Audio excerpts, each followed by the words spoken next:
Amazon burning down Hasan.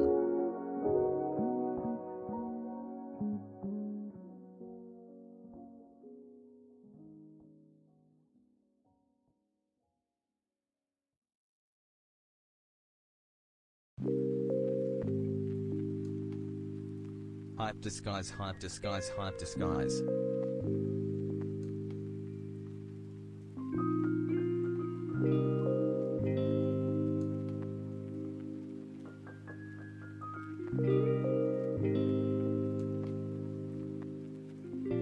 One year, can't believe it's been that long. Love you chat, Hasan.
"14 months, no ban yet."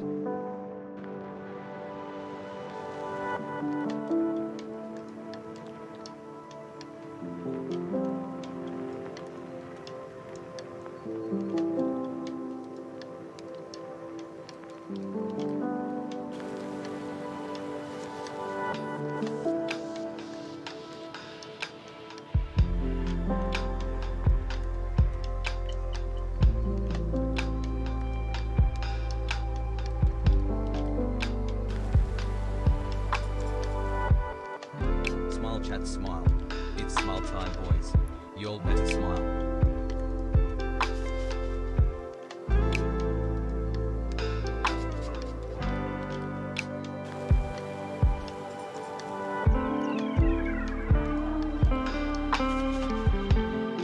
Love you, chat.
bless.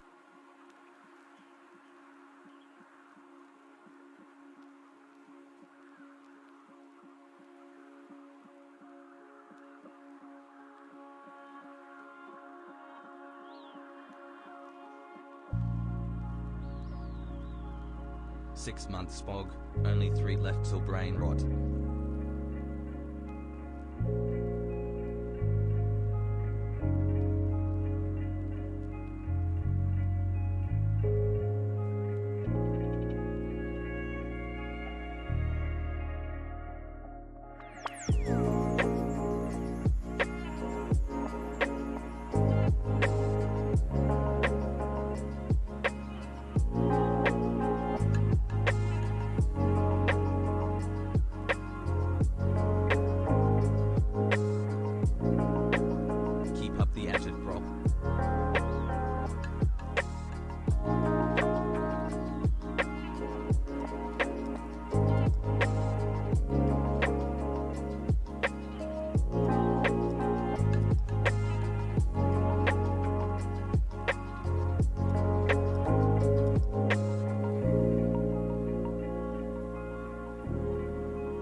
TrueAnon can't wait.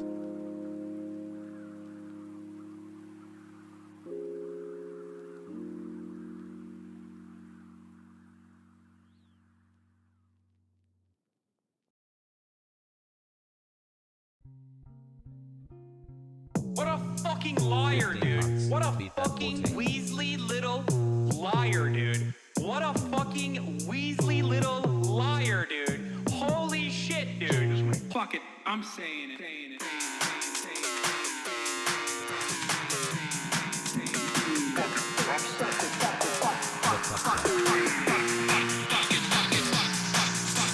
America deserved 9/11.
What's going on, everybody?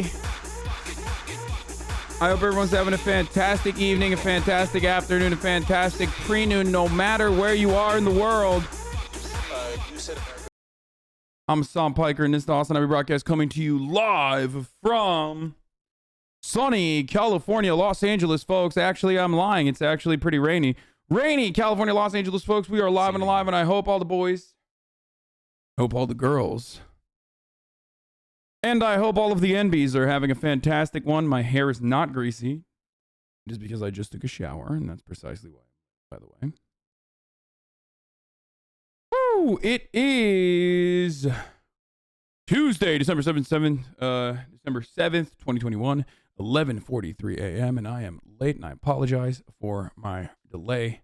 That is because I was working out, grabbing some chickies, getting everything ready for the day. You know what I'm saying? 10-month baby.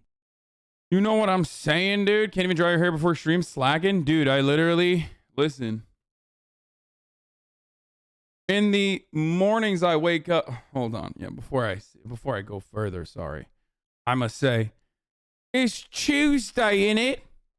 That's right. It's fucking Tuesday, innit, governor?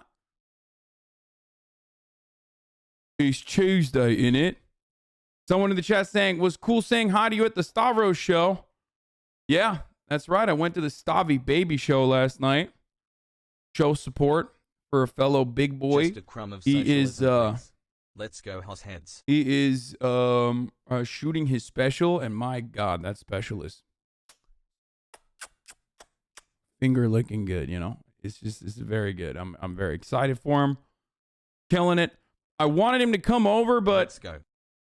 Was it funny? Yeah, it was pretty funny.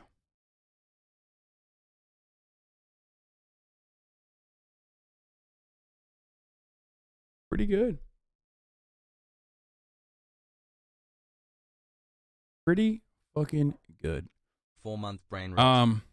It was fun seeing some of you guys there. Some of you HasanAbi heads were there. But it was an excellent special. I was very excited for him.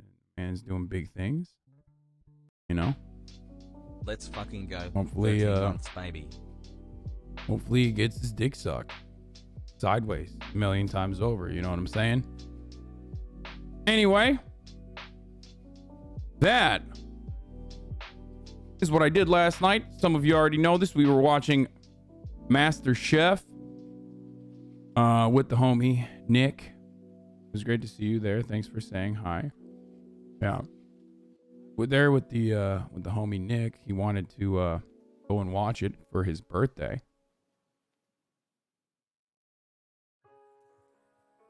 You're the That's why I grooviest took him streamer on Twitch. for his B-day, as B-day gift. And then afterwards,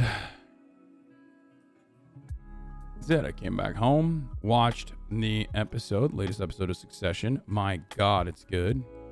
That show is fucking good. If you spend all of your day on Twitter, and if you're in this community, you definitely do, because I spend all of my day on Twitter. But by secondhand watching me, you spend all of your day on Twitter. You're going to enjoy Succession. It's basically made for people who spend all their time on left Twitter. So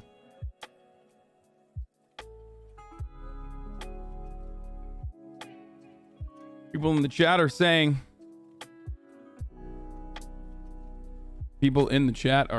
wait, what is this? America deserved Pearl Harbor. What? Bro, you're trying to get my mods in trouble, dude. What are you doing?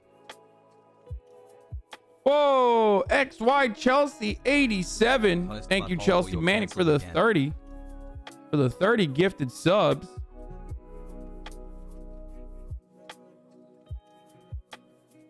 Anyway, as I was saying, watch the latest episode of Succession, and then I went on a dive. Okay? Now, for those of you who don't watch Succession, you should. It's very good. But I went on a fucking deep dive on Jeremy Strong, the main actor that plays Kendall Roy. He's like he's a dweeby guy. He's like a fucking nerd. I don't know how else to describe it. Shoddy plays. Thank you for the 20 gifted subs. What the fuck's going on? Why are you guys just fucking showering me right now? Anyway. Why am I not getting noties from your stream? I'm always late because of that. Turn on your bells. Is there a bell system on Twitter? I don't even fucking know. Anyway, Yeah. Anyway, the point is Kendall Roy is like actually Jeremy Strong. They are the same person. They are the same person, like straight up. At HasanAbi And that hasn't deterred me from loving strong. the show and loving his character. I do still think he's great. You know what I'm saying? Like, I do still think he's like a great actor. He's very method. No, dude. I think he's just that guy. He's like kind of a fucking dweeb. So is cousin Greg. Yeah, I did see this article. I hate articles like this, for the record. I hate profiles like this because journalists will suck your cock to get a fucking fat profile with you, and then they'll just fucking destroy you on the profile. It's like, well, why'd you 4 suck months my of being cock a then? Comey You know, bot. you lubed me up. You sucked my cock. Like, I didn't consent to you fucking me in the ass after, you know? And it just like, journalism is all about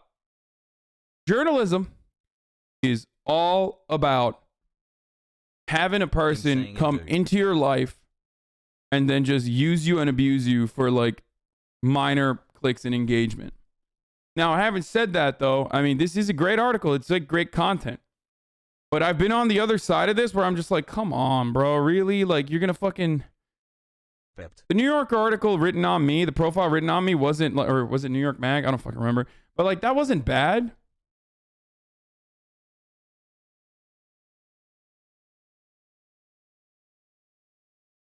They wanted to write it. They wanted to write it in a positive way, but like I think the editor thought calling me the AOC of Twitch was probably a good way to like explain to boomers what I do. You know what I mean? But every time I do one of these interviews, it's like I come across like a fucking ogre, dude. I hate it. I come across so broy. And it's like, it is how I am. I am broy. But when I read myself on print, I hate it. I hate it. 6 months.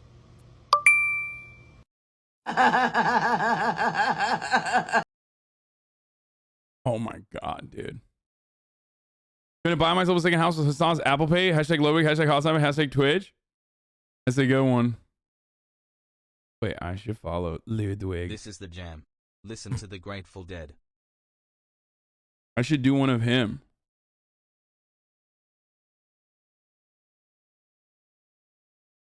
Boys!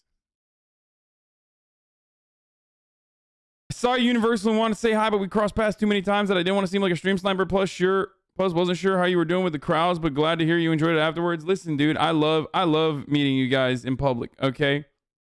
I do. I'm a fan. Like, I'm a fan of you guys, okay? I enjoy that shit. So it's not like I'm subbed for more than 9 months. it's Where's not my it's not brain bad. damage? As long as you're not fucking rude and as long as you don't lurk afterwards.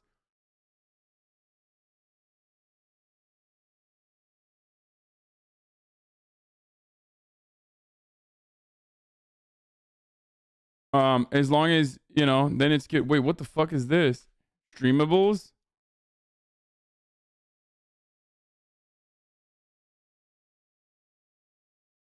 I dreamt about meeting you and you were mad at me. What the fuck? Yo. I was watching Survivor last night and this man acts and looks exactly like you. You think I look like this guy? I mean, thank God, this is fucking granulated footage. That's like a P. It's like a 1P footage that you Made it found. 13 months without turning But psycho. this is Back to the lurking diss. now. Great clip from yesterday's stream. I'm 15. Can I suck your pee-pee? Okay? That's the difference. I'm 15. Don't be a fool, Gabagool.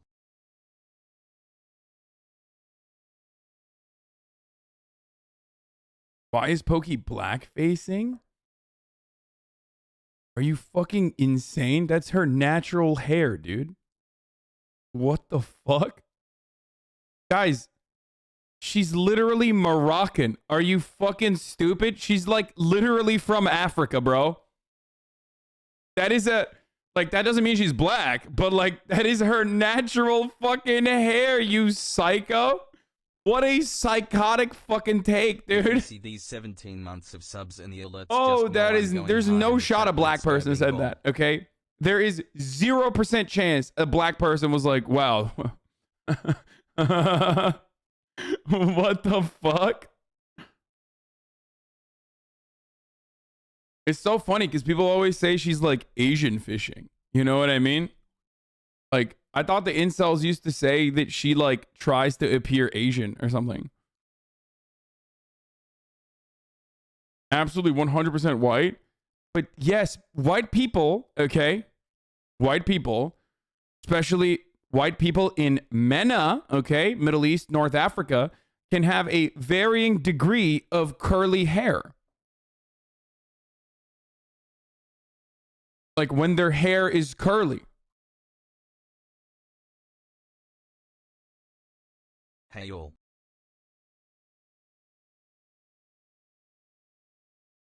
Oh, he meant the chatter was white. Yeah. Face more like square, perhaps. It might look like I have a big head, but if you measured it, it would be small. Do you get what I mean? There's like, there's proportion, Hey yo. and then there's almost like optical illusion, and then there's just straight up measurement. Bro, I just said Soda Pop is a legend Sigma Man in Pokemon chat and I got banned. What the fuck? Whatever. At the end of the day, at least we can all agree I saw this as small. But at least he has like a Just pretty, found out one like of he has my a closest decent sized childhood friends brain video fit gamed in himself that last head, week. you know? Tell someone you haven't Like seen this in a man long holds time a that you lot love of him today. information Chat. in there. Glad I You have ask this him- awesome Yeah, I have the bibliography of all manner of pussy. But also, I do not have a small head, dude. I literally don't. The number one thing I always hear from people, I always knew you were a sellout. Stop shilling NFTs. Yeah, of course. I can't wait for that fucking narrative, dude.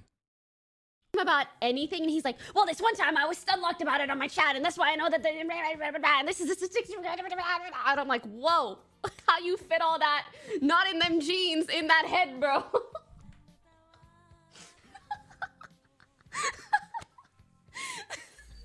It's actually so funny. I will never outlive the fucking tiny head meme. NFT dude dropped 1.23 million for virtual land next to Snoop Dogg's virtual mansion. I'm disgusted by everything, okay? The NFT related. Jussie Smollett denies staging hate crime hoax. Guys, that's what we're going to be talking about today, okay? Let's just get started. I worked out this morning. I feel fucking good. Dude, I'm cracked at fucking, oh my God, I can't figure out the name for what I'm saying. Rowing. 2 months in, I am you're absolutely never fucking disappointed. cracked. Less than So 3. one of the ways that I warm up is either by rowing or by doing the ski pull, which is on the same machine. Okay. Or doing the LeBron James Versa Climber. And I didn't realize this, but like I fucking love rowing. Partially because like I get to sit and I just love sitting. You know this already. Okay. But straight up, like I can hit, like this morning, I casually, without even like sweating hard, casually was hitting 500 meters in like a minute and 19 seconds. And I don't know if that's good or not. Are there any rowers in the chat? But my trainer keeps fucking gassing me up, saying like that's incredibly good. But it's also because I'm tall. But that, you know, it's just like, I think you mean 2:19? No, 1 minute and 19 seconds is how quick I hit fucking 500 meters. I saw Dasher on Succession 2. WTF? And I think it's literally because of how fucking how tall I am. And I have like long ass arms. I have a strong upper back. Pros don't get 130, bro. I mean, it's not like I'm not literally fucking rowing. I'm doing it on the machine. So maybe that's why it's like much easier. 119 is pretty decent if you're maxing out for 500 meters.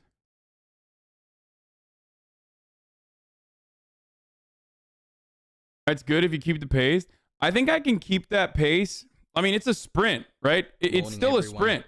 Straight up. Like I'm not, when I say I'm not cracking a sweat, I mean like I'm still sprinting, but it's not like I'm consistently keeping it. 1 minute 11 is like the world record. Wait, really?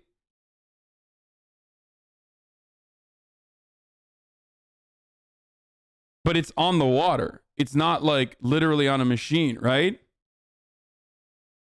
How far were you rowing? Holding 119 is a sprint. Form is the big thing though. If you can't hold it, wait, no, 500 meters, not 1 kilometer, 500 meters. If you kept the pace up for 1 kilometer, you'd basically be going 23 kilometers per hour, 14 miles an hour. It's literally the average speed for your age when I Googled it.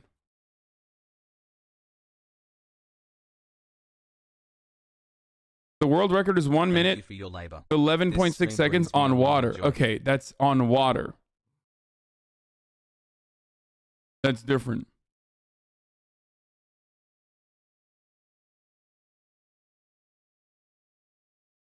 Also, the difference between 1.11 and 1.19 is gigantic. For those of you who don't know. For those of you who don't understand that concept, the difference between 111 and 119 is like literally average, above average speed versus the world record. I don't use I don't know what I use. I don't think I have concept 2. Anyway, I do love rowing though. I'm actually a huge fan of rowing. World record for indoor 500 is 110.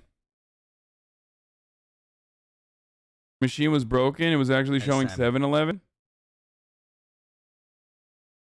ERG times replicate 8+ times, so it's not an accurate reflection of your water speed. Yeah, I don't think my water speed would be like my water speed would be that good. Anyway,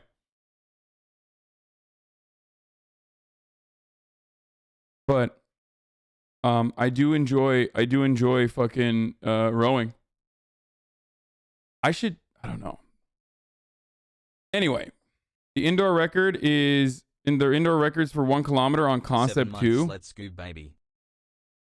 Is Derek Peterson 243 on a concept 2? I don't think I've ever done. I don't know if I've ever used concept 2. I think I could do it though, dude. I'm crazy. Like 257. Dude, what if I just like became a fucking rower?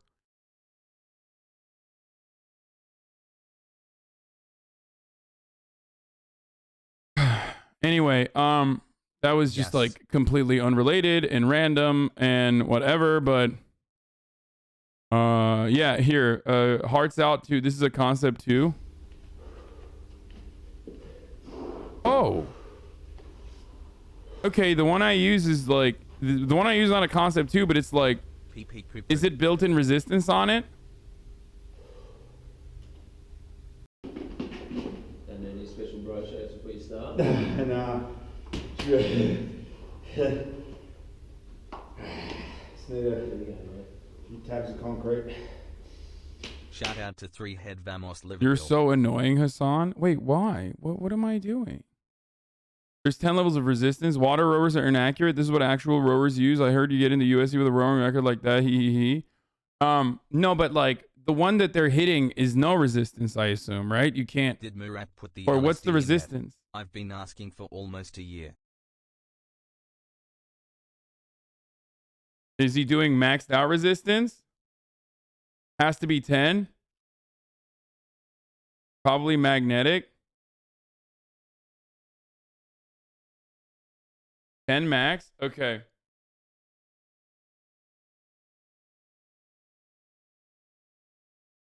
Okay, I'm going to try it.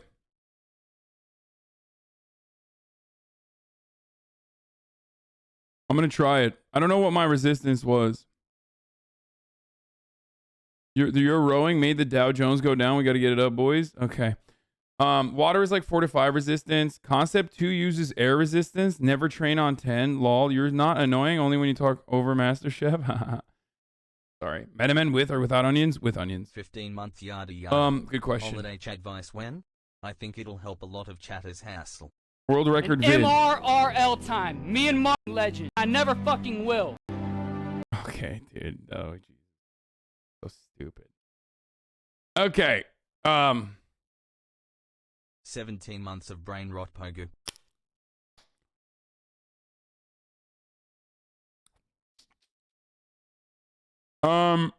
Steven Crowder and the vaccine of the Holocaust. Nice, dude. COVID-19 vaccine. Trevor Noah is based on COVID vaccine, but wrong about gas prices. Based. Are you not gonna explain why you were mean on the chatter's dreams?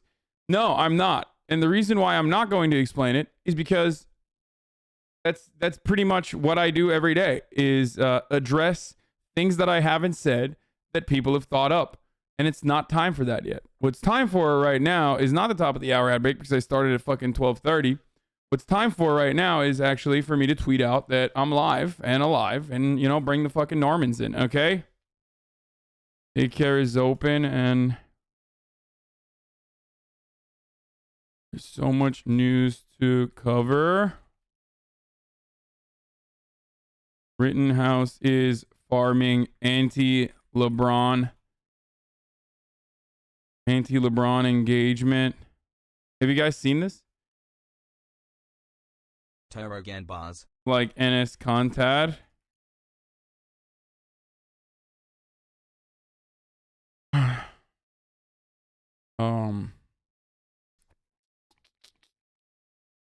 What else? What else to talk about? There's so much to talk about today. And I like my brain stops.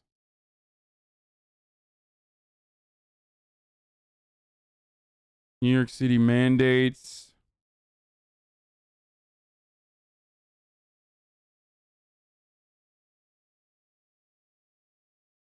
Rogan and Taibbi. A rock on gesture. Talk it up. I know.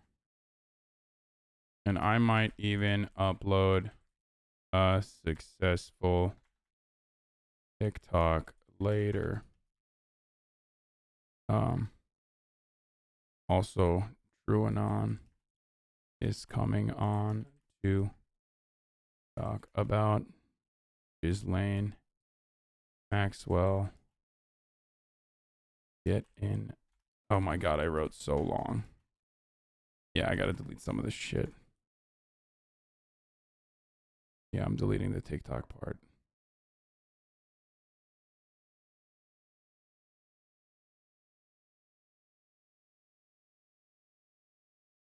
All right, who's got it? Who want me? Who's got a meme for me?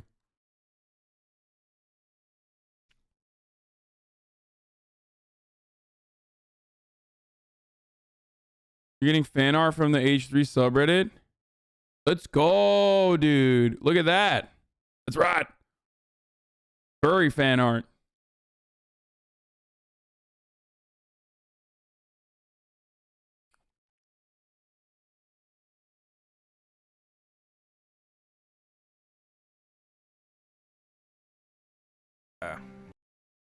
Why don't you ever talk about losing weight in your younger years? Salt Lake Daddy. For 16 months of contact. Because Much I used love, to be Chat and Hasan. fat in my younger years, and I did not lose weight in my younger years.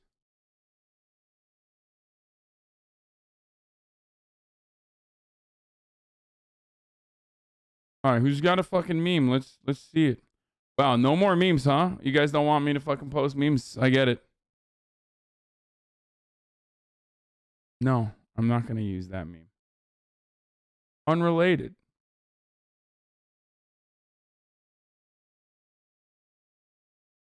Love you, chat hassle. Turkish government, dude. That's like a super old thing.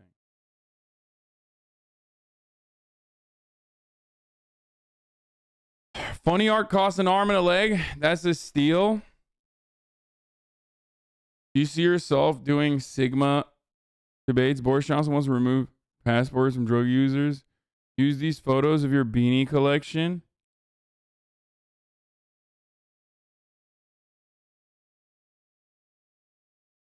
Okay, I'm done with the fucking surströmming. Dude, look at my back. Look how fucked up my back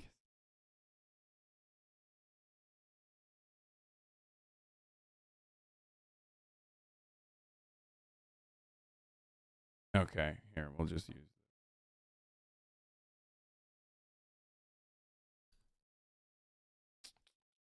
Bing bong. Okay. Tweeting it out. All right. Let your friends and your family know. You see these dogs in your front yard? Just know upstairs I'm going hard. All right. Right. Dude, I'm looking so fucking Italian right now. It's like not even funny. How Italian I look is ridiculous. Okay? Straight up, absolutely ridiculous. Are you pro arranged marriage? Yeah. I can drink. The best. Hooray.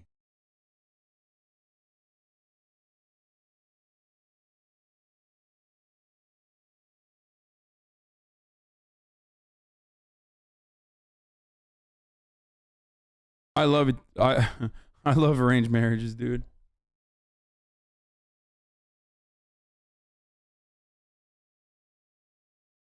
Oh man.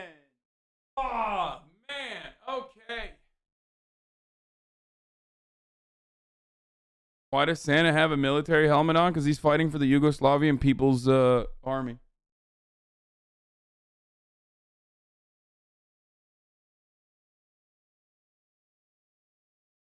Meat Canyon did a video on Nikocado Avocado and then proceeded to attack a BIPOC YouTuber. What? No, Meat Canyon is fucking sick. What are you talking about? I doubt that they were Great like job at HasanAbi. hateful towards I a used to run fucking underground and you are doing great. person who's just like. Pretty funny conversation about universal healthcare on Miskiff's game show with Knut yesterday. Do you have a waiting list to get into the hospital? You have a fucking appointment, Miskiff. Oh, here we go. Yeah, we fucking do, Canute. What's wrong with that? And it cost me $2,000 to get my arm fixed. What's wrong with that, huh? In school, only everybody know only the rich people have waiting lists for school. How are we supposed to know that? And I'm pretty sure the DMV is an American thing, so. What? You don't wait at the DMV? Where do you go? Haven't even heard about DMV. We have like a thing that's like it, but you don't have to wait as long as it is in the States. And this is why we need free healthcare. No, we don't. This is why we need current fucking cars. Fuck all that free healthcare shit. Believe me, Miskiff, if you get free healthcare, it will be fucking expensive for you. I'll just. Oh my god, shut up, Knut. Jesus Christ. Free healthcare is not actually free, bro. You're literally taking advantage of it, okay? My man goes to sleep at night, putting whatever the fuck he wants in his body, okay? Knut. The funniest thing is he loves it. He loves the social safety nets. Okay? Kicking the ladder. Hasan. He loves social safety nets. He takes advantage of it when he says, I'm from Norway and we have the best healthcare. 13 months BB. Love you, Arjan. The heart is the size of a Ford Pinto and he's complaining about free healthcare. What is this? Is Tuesday in it? Okay, last one before we get to the Come news. on! It's Tuesday! It's Tuesday, ain't it? It's Tuesday. It's Tuesday. Word around the fireplace is that Tuesday's coming back to town, and it makes me sing and dance from here to France. It's Thursday.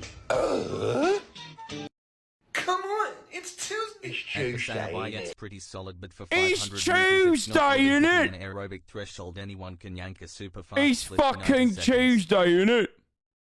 Alright then, bruv. It's fucking Tuesday. Getting fired by a hot dog.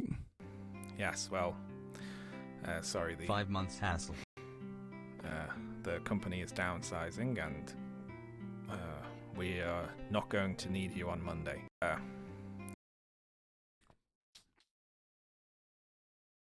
This dude literally fired 900 people in one go after a 750 million injection to the company. Vishal Garg, U.S. boss, fires 900 employees over Zoom. Shut the fuck up. Are you serious? Get fit and get politically educated. Thanks for all you do, and also don't forget the top of the hour ad. You're the best. Bro, that is not poggers. Okay, that is just straight up. That. Oh my god, dude. This is dystopian, and this is yet another example of how we are currently living in the dystopian future that we thought we'd be living in. Like, this is where we're at. Thank you for joining. I come to you with not great news. Motherfucker be like, the market has changed. He's like, we need to reduce redundancies and maximize efficiency. Also, the best way to maximize efficiency by firing 900 people is by doing it via Zoom.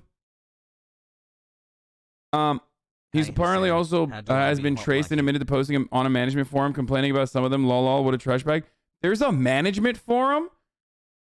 Bro, fuck the anti-work subreddit. That's the shit I want to read, dude. That's like the straight cancer. 3 months. Yeehaw, brother.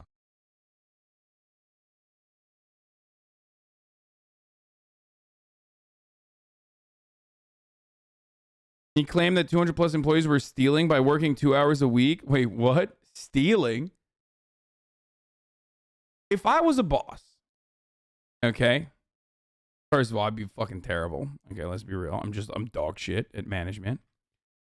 But if I was a boss, I wouldn't be fucking talking about the concept of time and the concept of labor and theft in the same fucking sentence. Still no cooking stream. Because if you get workers to start thinking about, you know, labor as a form of stealing, they're going to start thinking, well, what the fuck are you stealing from me? You're giving me wages, but like I'm putting in a lot more with my labor that generates a fuckload more for the company. What's that? Seems like wage theft. Seems like you're stealing my surplus labor value. I don't know. I'm just saying. Kind of a weird thing to bring up. 12 months and skipped the 9-month brain rot. Bing bong. Change, as you know, and we have to move with it in order to survive, so that hopefully we can continue to thrive and deliver on a mission. This isn't news that you're going to want to hear. Pog. But yeah, no shit he doesn't want to hear. He's still... Bro, my man is watching from a laptop that still has that clitoris on it, bro. He's got the keyboard clit. My man's laptop is stuck in 2007 and you're about to fire him over it, bro. That's crazy. Okay? Listen, if you still got that fucking keyboard clit up in your laptop, dude, I mean... Don't trash talk Lenovo's. Yeah, that's for sure a work laptop. I know, my brother has one too.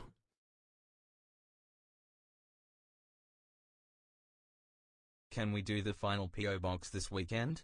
Appreciate you.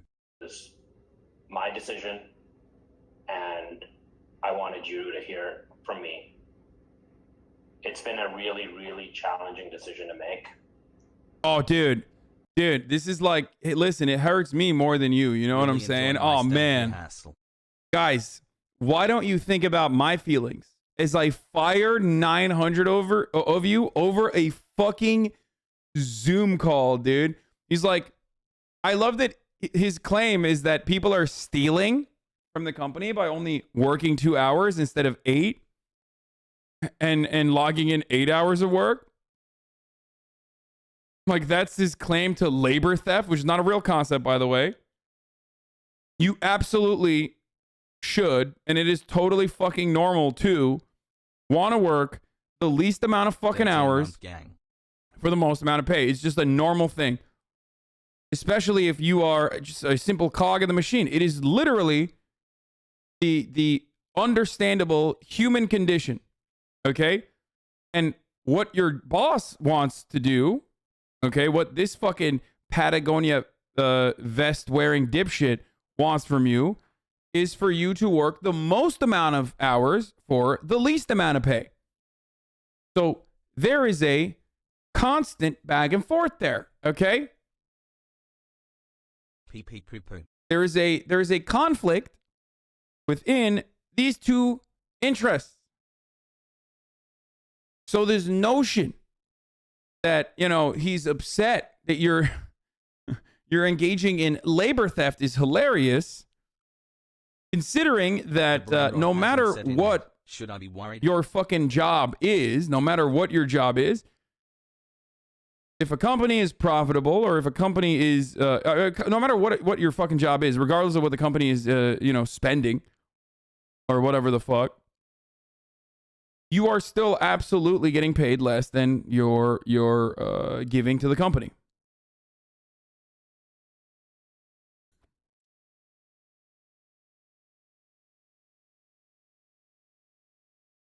Wage just happens at every level. Twitch is commissioning wage stuff with their streamers. I mean, yes, I make more money for this platform than this platform pays out for me. You give me money in the form of subscriptions, Twitch takes a percentage. When I serve an ad, okay, I have a contract, can't talk about it, but when I serve an ad, okay, Twitch gives me a preset amount of that ad. They can serve an ad that is 100 times more expensive, and sometimes they serve ads, most of the time they serve ads that are 5 times, 6 times, 7 times more expensive, CPM wise. And they make 5 times more money off of me serving one ad. Just like they make a percentage off of me getting a subscription. I'm not running the ad right now. Just chill the fuck out.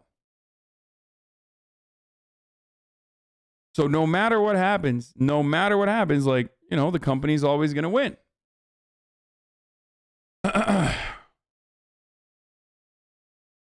Yeah, you get fucked, but at least you still make more than us. Absolutely. I agree. Of course.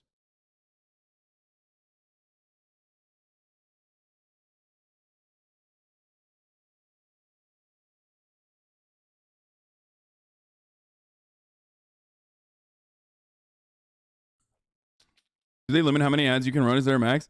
Fuck no, bro. Are you kidding me? Dude, they'd love it if I fucking ran more ads, dude. Anyway. When you pointed out how workers are slaves to their jobs due to the necessity of healthcare provided by the employer, that really clicked things for me because I grew up with a miserable mother who was constantly forced to stay somewhere due to the need for healthcare. Yeah, that is a way in this country that our bosses keep us shackled to our jobs. There is no movement within the labor force unless you get fucking fired, in which case it sucks.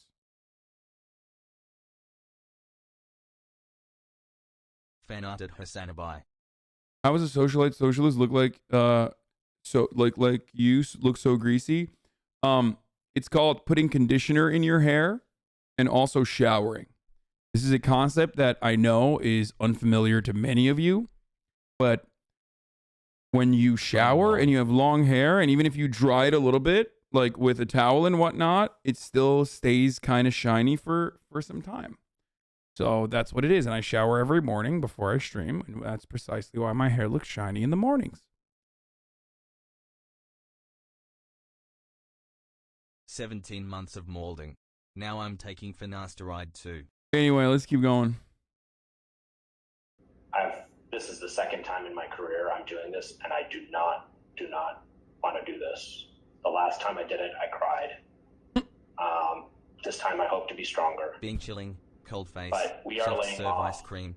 about 15% of the company. You gotta be kidding me. Bro, he's just serving dick meat to you too. You know what I mean? It's literally sausage time down there under that fucking table too. It's like the most disrespectful way you can fire someone. You couldn't sit behind a goddamn fucking nice mahogany desk or something, look like a fucking villain. It's like, no, I'm in the kitchen, okay, of this empty space because now no one wants to come into work because everybody understands like, oh, I can just fucking work from home. Okay. So I'm just going to sit in the kitchen and serve you sausage time in the cafeteria, okay? I'm gonna give my cock to you from my fucking khakis. Like the disrespect, bro. Look at this. Look at this, dude. Bryce Beepo. Absolutely just a fucking incredibly disrespectful way to do this. He has his like beverages in front of him and shit. You know what I mean? He's just like, yeah, what's up? This pains me to do this, but like, you know, I'm a fucking quadrillionaire. Okay?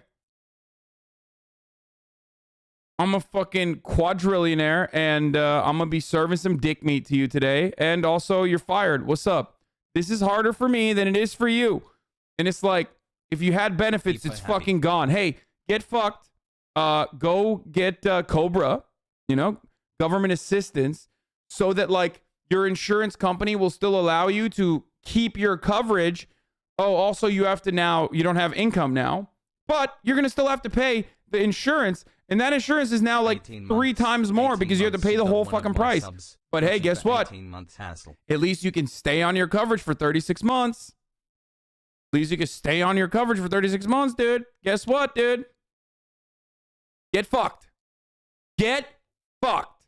Okay? Here, I got 2 things for you. Fuck you. Get fucked, you poors. 900 of you. These 900 employees got 4 weeks of severance. Oh, it's sick. Sick. Hasan, are you an anti-work guy? I've never been on the anti-work subreddit. I've heard that there's a lot of people who are like fucking radicalizing on there. Good on them. I don't know anything about the subreddit, but like ultimately, am I anti-work? I think I love work, but I think everyone should be able to love their work. Everyone should love their work. And most people don't because of the nature of work under capitalism.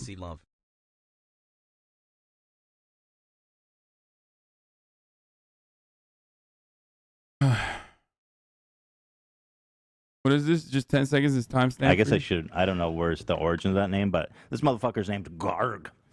Gargle these nuts. Wow. Good take. Thanks, dude. Anyway, this is going to hurt you more than it will hurt me. No, he's like, I got fired from my last job and they gave me 30 days severance. Sounds like a lot until you realize how long job hunting and interviewing takes. So the part where no other money's coming in. Vid on the CEO. I come to you with not great news.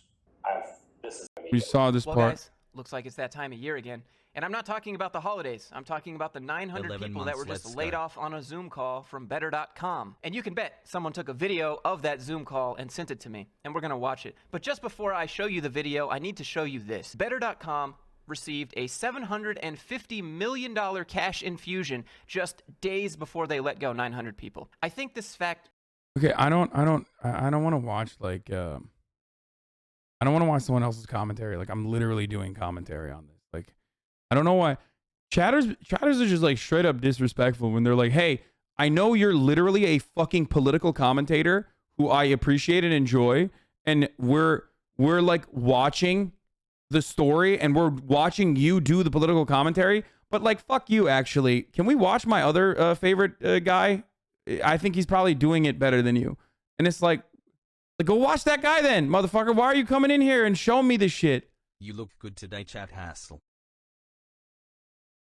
Like, why would I just like react to someone else reacting to this fucking story while I'm reacting to the story?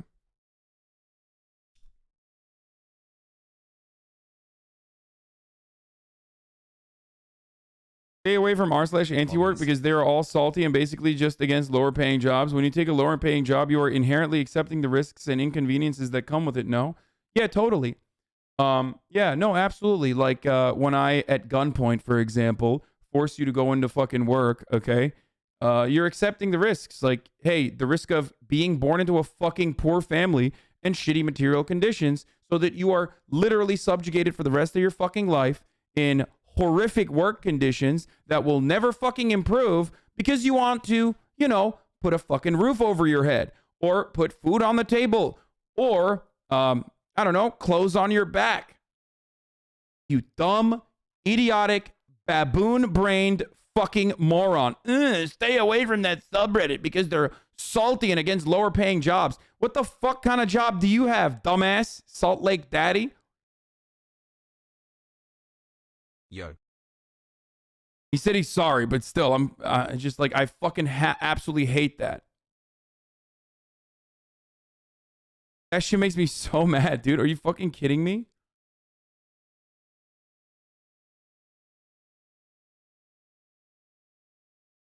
Better.com gets 700 million cash infusion in new agreement with its SPAC backers.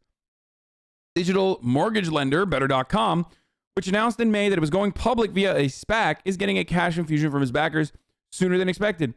The blank check company Aurora Acquisition Corp and SoftBank have decided to amend the terms of their financing agreement to provide Better with half of the $1.5 billion they committed immediately instead of waiting till the deal closes. Wow, dude. That's nice.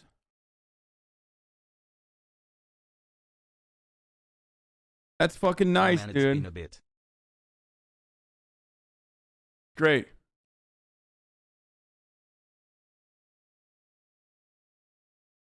The amended terms will not change Better's implied valuation of $6.9 billion, the company says.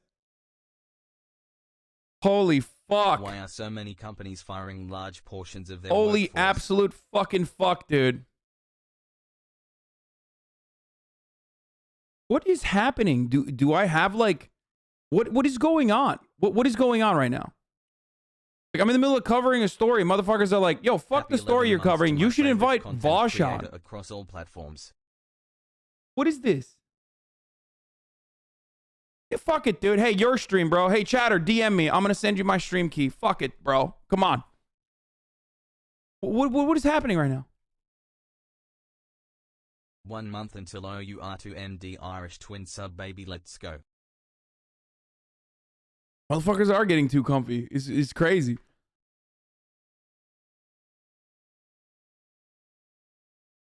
Anyway, Hasan, do you believe in shitting on company time? I'm going to be honest with you guys. There's 27,489 people on here.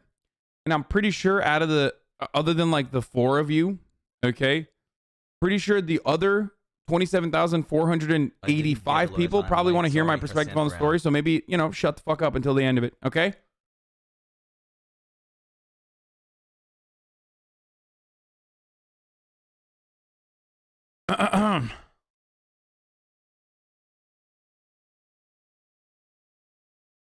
Pogo.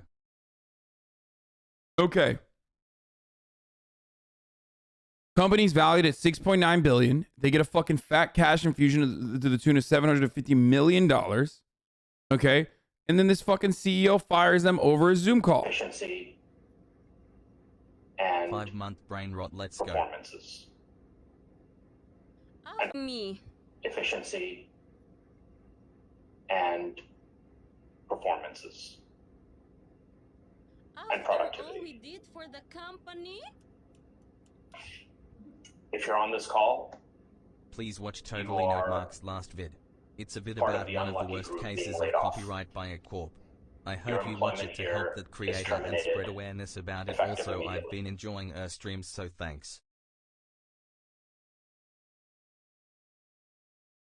It's cool, man. part of the unlucky group being laid off. Damn, dude, that's so sad for him. I hope he's doing all right. I hope he posted on his fucking Twitter account like, "Yo, ladies, I'm feeling real bad tonight. You know, I need someone to comfort me." How can a union protect something like this to happen? So even if there's a union, okay, the boss can still drop this on you, okay? But the difference is the exit negotiations will offer you a fuckload more coverage than whatever is up to the company, okay? That's the beauty of being protected by a union. So right now, the severance package that you get is completely dictated by the company, and you have pretty much no say. Okay? You have no say in what you get. And in a lot of instances, you get this, okay? You get dick. A union will defend you and protect you and make sure that you get as best a severance package as you can. Now, they gave him 4-week severance. That's still not great. Chucky AR Law, thank you for the 5 tier 1 gift subs. Will Gluten, thank you for the 5 gifted subs as well. Brain rot is setting in.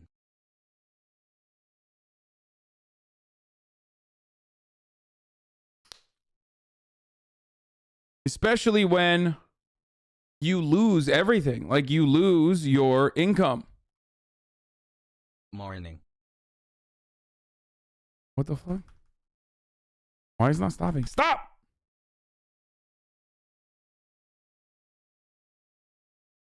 Okay, I can't stop it. Okay, boss man didn't even want to give any severance. The board wanted to give 60 days. They had to settle on 30, and he was still pissed about it. That poor CEO. 4 weeks right before the holidays when the companies typically don't hire. BO3 of 95. Thank you for the 20 get the subs. How much is too much? People are getting to push to the limit. It is in your face. Yo, I still be farting and it still be smelling good. Hack the planet. Cash Infusion was probably a venture fund whose funding was contingent on cutting liabilities, aka 900 livelihoods. VCs are demons. I agree. That's one of the beauties of working a fucking job in our heavily financialized workforce, or in our heavily financialized economy, where your job is at risk by not even a fucking shareholder that has never touched the factory assembly line of whatever the fuck kind of white collar job you're at, whatever that equivalent is. But also on top of that, there's now new funders that are coming in on top of those motherfuckers who are saying we got to eliminate redundancies. Great.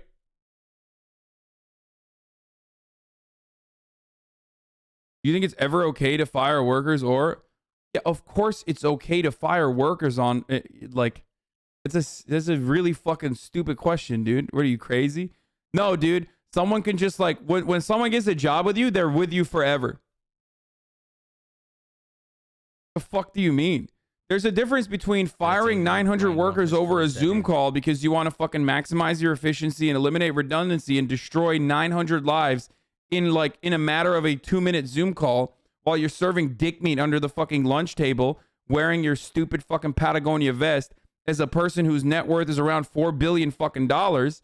Okay. Hey, guess what? Mom and dad bringing nothing for Christmas. Okay. No presents for you kids, because I just got fucking fired and I only have 4 weeks severance and no one is hiring. No one is going to be hiring during fucking Christmas time. So now I'm fucked. Okay. 6 months, Hasan. No presents for you, little boy, little girl. Fuck you. Nothing.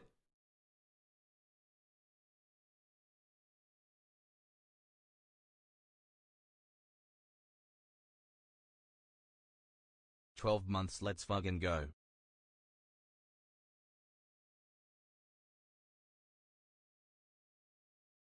The problem isn't like firing a worker. The problem is also the social safety nets. The problem is why you're firing someone. Firing someone because they are bad at their fucking job, or firing someone because they're like sexually harassing coworkers, or firing someone because they got fucked vibes. Okay, overall. That's fine. Nobody wants to work with someone with fucked vibes. Okay, I would fire the CEO Vishal Garg. That's for sure. His vibes are fucked.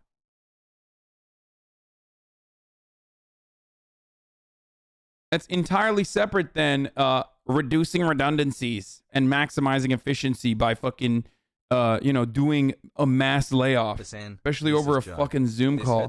So disgusting, dude. It's just like this. Stories like this increase my disgust tenfold. And then I am reminded that in China, 72 billionaires disappeared under mysterious circumstances. 14 were directly executed by the state. Okay, the average age of the billionaire in China that passed away from unforeseeable illnesses was 48, very young. Okay? And that China routinely decides to do certain things with their billionaires and also the businesses that they own in what they consider to be anti-monopolization tactics. And, they'll just take over the company. They're like, yeah, we don't like what you're doing. We are taking over the company. Or sometimes they just, will tell you to donate because prosperity is important for all. We all must prosper, right? We're not anti-growth, says Xi Jinping. Let's go almost 1 year since the insurrection. Says we want everyone in China to prosper. So in order to maximize that prosperity, you do voluntary charity, for example, and not like Jeff Bezos style voluntary charity. I'm not talking like, oh yeah, I gave like $10 million. Ooh, look at me, I'm so sick. No, I mean like drop a 3 billion stack into the government coffers right now, kind of voluntary charity.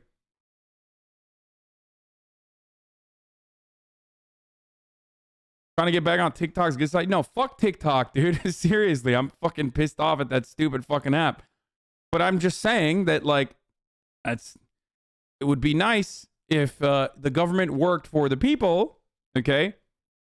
And an overarching goal of, like, improving society rather than, an empty coffer, an empty vessel that is basically a fucking money suck operation that takes taxes from the middle class, working class people, and then pumps it back into subsidies for billionaire-owned corporations. Okay? I'm just saying, it would be nicer if we had a government that we could have confidence in, if we had a party that we felt like was fighting for our best interests.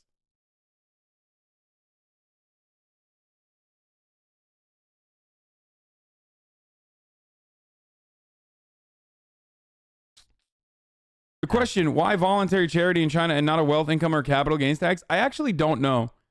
It's most likely because they want to fucking game the system. And instead of like doing an across the board fucking flat, across the board like flat tax on billionaires, I feel like they are probably trying to ensure that you get party loyalty. And if you don't demonstrate party loyalty or you speak out of turn, you just, you get clapped up.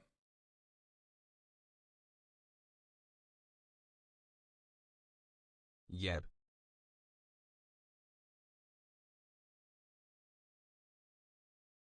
Less actual regulations and taxes means foreign direct investment is more likely to come in.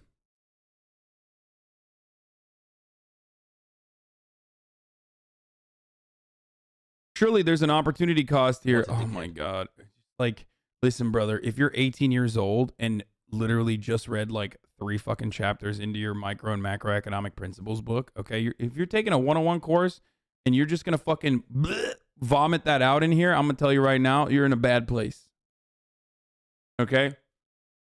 Surely there's an opportunity cost here. People will be fired in order to gain the rights to a SPAC, thus allowing firms to raise a greater cash liquidity, facilitating greater employment in the future. But no, I agree. Bad decision made in a poor way. Yeah, dude. Yeah, that's always. Yeah, more people will be hired down the line. That's great.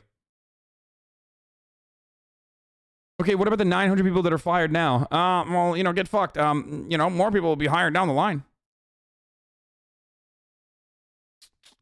Read the memo. Better CEO Vishal Garg sent apologizing that he blundered the execution of mass layoffs in the online mortgage startup. Dude. Let's go. Lol, he's right though. Okay, micro and macroeconomics, Andes. Listen to me. Listen to my voice, okay? I'm going to guide you out of there for a second. I do not subscribe to the capitalist dogma that the current economic organization of society is an appropriate one or an empathetical one or an empathetic one or one that actually yields the most productive outcomes if productivity also factors in people's living conditions, happiness, safety, overall feeling of fulfillment. Great months. Looking okay? To 19 more so if you come in here and you're like, oh, well, they're actually maximizing efficiency. Yeah, I get it. But I'm looking at the other side of it, okay? And the reality is, you can get the other side, the boring fucking like, oh, well, technically there's an opportunity cost, blah, blah, blah, all this shit, okay? You can get that everywhere else.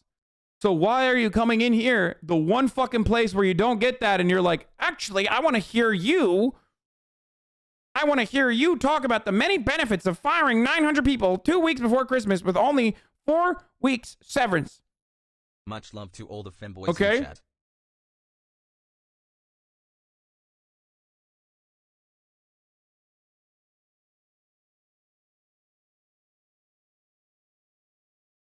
I believe in social welfare. I believe in the welfare of all workers. I believe in the welfare of all citizens. Okay?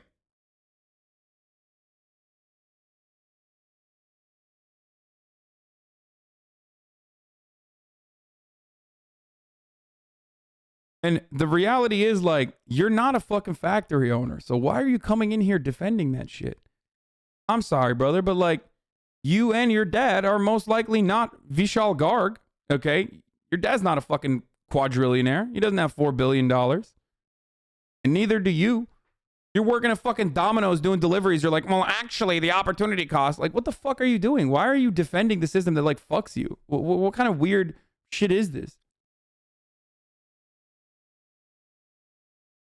Does it make you feel good when you defend the factory owner? Do you feel like you yourself are going to be an owner one day of the factory?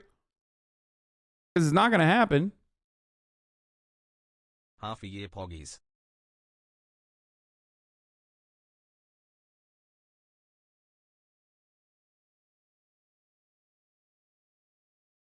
But once again,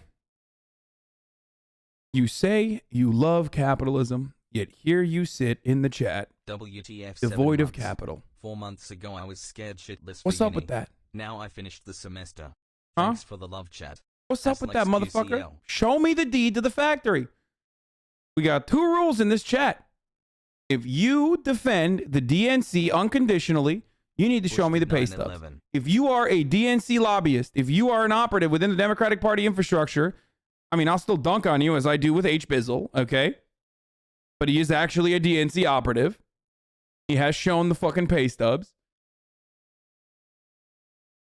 And if you are a defender unconditionally of capitalist overlords, then you got to show me the deed to the factory. If you are, and I don't mean your fucking little, Robin Hood account or you're making big money moves, okay? That's not what I'm talking about. Like, none of that, like, oh, I'm a retail trader. I mean, I'm a day trader bullshit, okay? And anguish. Show me the deed to the motherfucking less- factory and we'll less than talk 3 about it, Hasan. okay? Oh, man, I made I made a 10% return this year. I made $100. Oh, sick, dude. I watch this stream too Fucking much, but sick. at least I'm working the whole time. Thanks for the content at HasanAbi.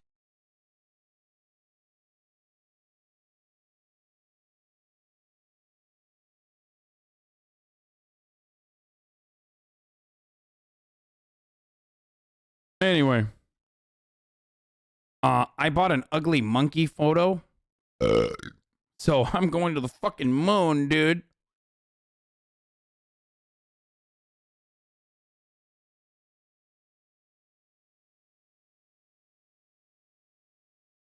Almost double brain rot, let's go.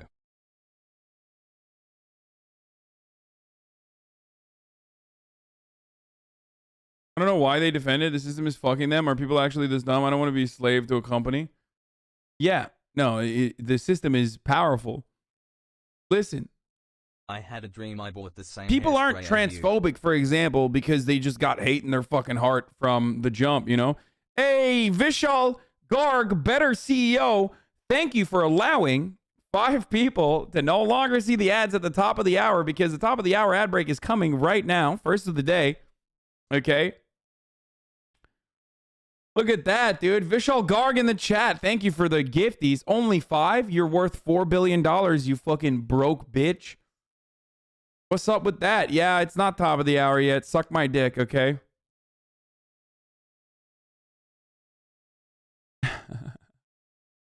You too can also no longer see those ads at the top of the hour, okay? You want an ad-free broadcasting experience? You can fucking pray to Allah that maybe some fucking big oiler can gift you a sub.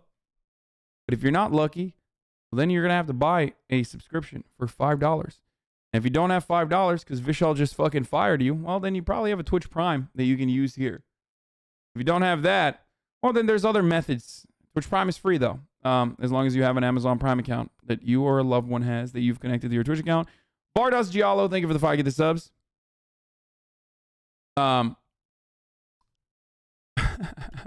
Will Gluten, thank you for the 5 get the subs. Anyway, here's the 1 minute ad break now. There's other methods to avoid those ads too.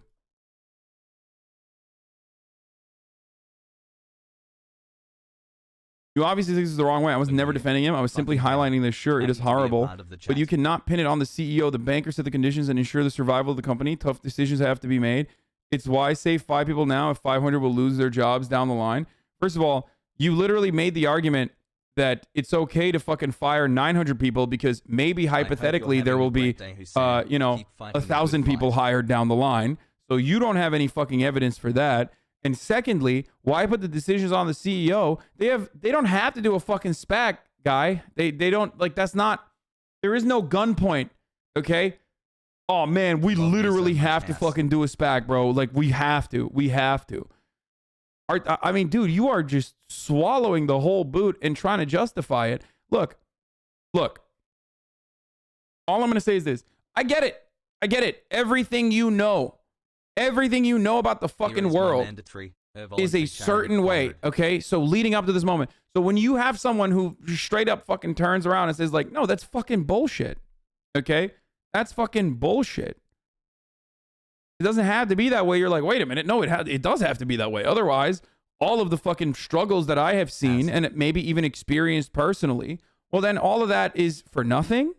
Well, no, it's better to defend that system and make myself feel good. Make myself feel like I have some fucking shred of power because I myself have the reins. I'm controlling this, okay? But the reality is you're not, okay? No matter how much you defend CEOs, no matter how much you defend the decisions that people do, okay, the decisions that people take like this, I'm going to be honest with you, you are not regaining the fucking reins, okay? You have no control. If that hurts your feelings or if that makes you feel bad, then maybe this is not the right place to come and enjoy yourself. But through that little bit of pain, what you will recognize, hopefully and ultimately, is the feeling of solidarity that other people also are going through that exact same experience as you. Okay? 6-month streak, boys. That is the reality. CEOs are laughing at idiots like that chatter behind the door. No, CEOs are fucking totally suckling on that exact same propaganda teat, though. Because that justifies their existence in their eyes. Meritocracy is a lie. I'm a fucking dumb, idiotic himbo, and look at how successful I am. Okay, clearly meritocracy is bullshit. But that lie makes them feel good because they're like, I earned this. I earned fucking $4 billion. Yeah, bitch. Of course. Yeah, I got my fucking money up, dude. I got my fucking money up, baby. Yeah, it's cool that I have $4 billion and that's my net worth. And I'm living in a country where, like, literally down the fucking street, someone is dying. Like, someone is dying on a street corner, okay? Throwing up, fucking just cracked out, dying in a street corner. And I'm upstairs in the fucking penthouse, like, counting my money, baby, because I deserve it. And that guy, well, he's a fucking loser. And that's why he's down there, okay?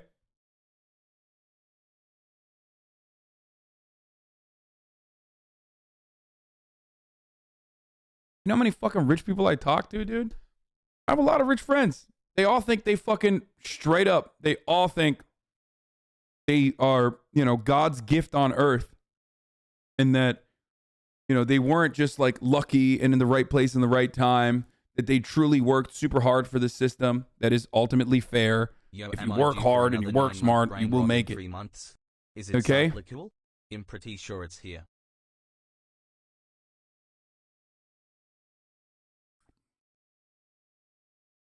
Leave Ludwig alone, Hasan. I'm not talking about Ludwig. Ludwig is a very nice person. Okay? And all of the Twitch streamers that you see, and I know from where you're standing when you make fucking, 35 grand a year, and then you see the amount of money that Twitch streamers make, you're like, well, fuck that. These guys are the richest people on the planet. Like, they're nothing. Okay? They're nothing when we talk about the real, centers of power. A socialist refusing to socialize with some bitches? What's up with that? There's a crap ton of nepotism in corporate America leadership. Dude, nepotism would not fucking matter if you were comfortable, okay? Nepotism would not matter if there was a more democratic organization of a workforce where you had a say. That's the whole point. The reason why you hate nepotism is because, like, that's the only way that people seemingly are getting good fucking jobs.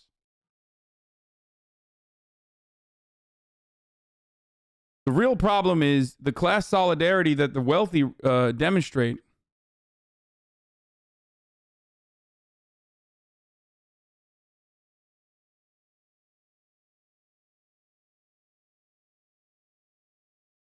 Hello Habibi, I love you.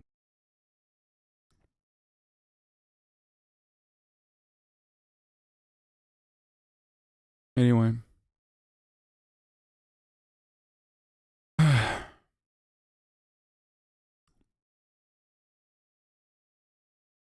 14 months and brain rot free, I'm a fucking god.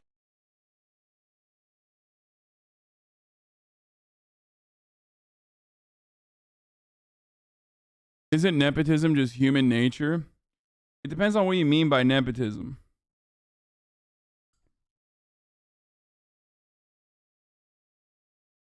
Your job at Young Turks wasn't nepotism? Of course it was, dumbass. No. Like, no, the CEO or like the fucking owner of this small startup with 26 fucking employees that was literally just a YouTube channel, being my uncle, played no role in me getting a job there. Of course.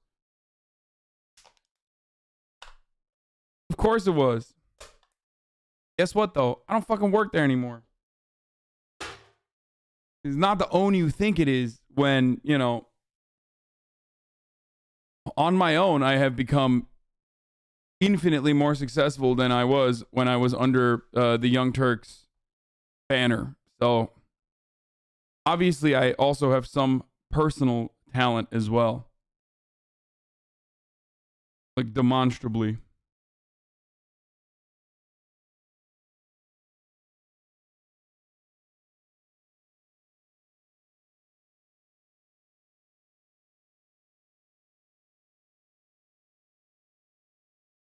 They canceled your shows. Yeah, that's true. They did do that. Wasn't a very smart move on their behalf, I think. Because you are talented, therefore meritocracy exists? No. No. Talent and hard work are important. Okay? I'm not discounting that. Talent and hard work are important. Being well educated and well trained is especially for like whatever job you're doing. That's also important. Okay? But ultimately, luck plays a huge role. Okay? Luck is the most important part of it. Obviously, luck in and of itself can't get you to the top of the pile.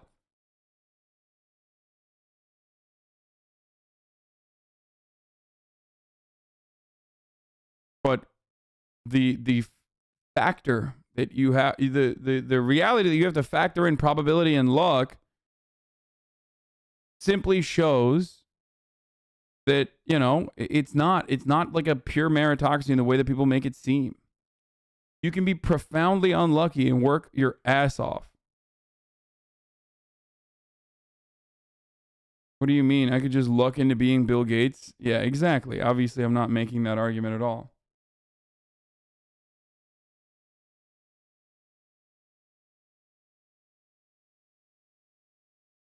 The most significant part of it is what your spawn point is, okay? Pog. Straight up. The most significant part. No, I'm not going to run a top of the hour ad break. I already ran it at 12:47.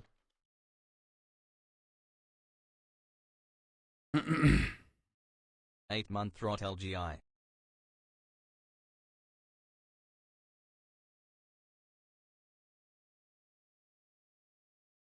How would equality of opportunity be accomplished? Wouldn't inherited wealth need to be abolished?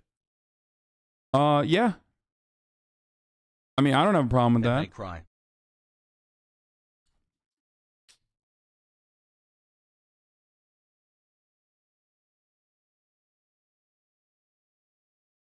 I think you forgot the actual ad. No, I ran it, bro. I literally ran it. Wait, did I not run it? Shut the fuck up. Did I actually forget to run the ad? No way. No shot. No. That's crazy. That's actually fucking wild. Okay? That's bananas. Let's look at my activity on the dashboard real quick. I definitely ran it. See? Meritocracy is a fucking lie. No, I ran it 10 minutes ago. No, I ran it. Cuck Chad reminded you. Shut the fuck up. Like, I hate that it's like, there is no contentious relationship between you, the watcher, and me, the fucking entertainer, okay?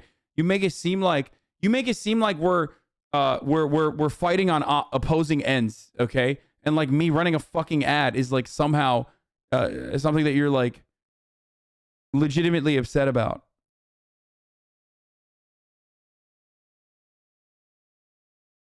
Okay. I come to you with not great views. Garg was accused of some laid off employees. Garg accused some laid off employees of stealing. After the layoffs, Garg reportedly accused 250 of the laid off employees for stealing from the company by not being productive. You guys know that at least 250 of the people terminated were working an average of 2 hours a day while clocking in 8+ hours a day in the payroll system. They were stealing from you and stealing from your customers who pay the bills that pay our bills. Get educated, Garg wrote in one of the series of messages posted on an anonymous network. Fortune reported.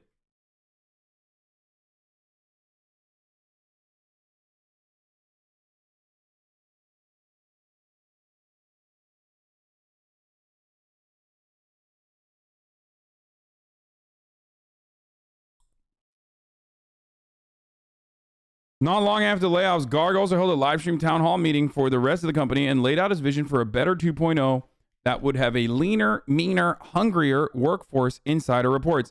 Leaner, meaner, hungrier workforce.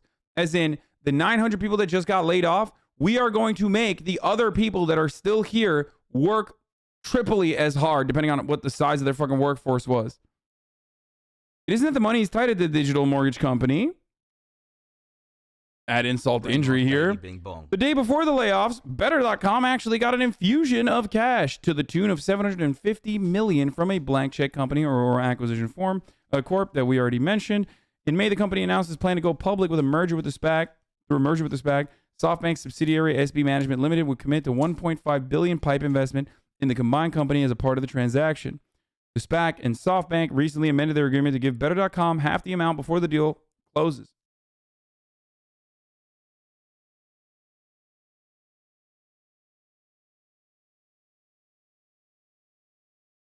According to comparably.com, the highest paid executive at Better.com makes the annual salary of $400,000. However, the site doesn't specifically say that it's Garg's salary as a CEO.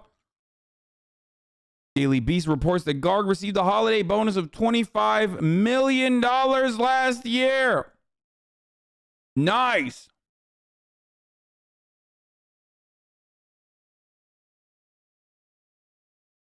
Garg has a history of volatile behavior. In November 2020, Forbes released an email that Garg sent to his employees calling them dumb dolphins. Hello, wake up, better team. Garg wrote in an email released by Forbes. You are too damn slow. You are a bunch of dumb dolphins, and dumb dolphins get caught in nets and eaten by sharks. So stop it. Stop it. Stop it right now. You are embarrassing me.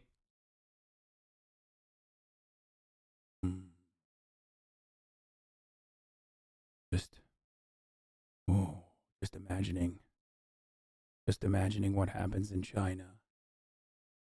Just thinking about just the Chinese style takeover of Better.com. Oh. Okay.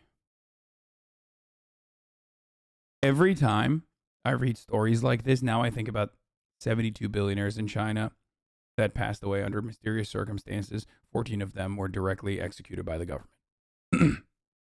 Every time. And it just centers me. It just calms me. You know what I mean? When I see this kind of behavior, it fucking calms me down. Makes me feel a lot better. I'm surprised that no r/neoliberal Andes are in here currently yelling at me. When now the Weasley little liar NFTs currently yelling at me about how I am just like this guy because I exploit my viewership. That is kind of surprising.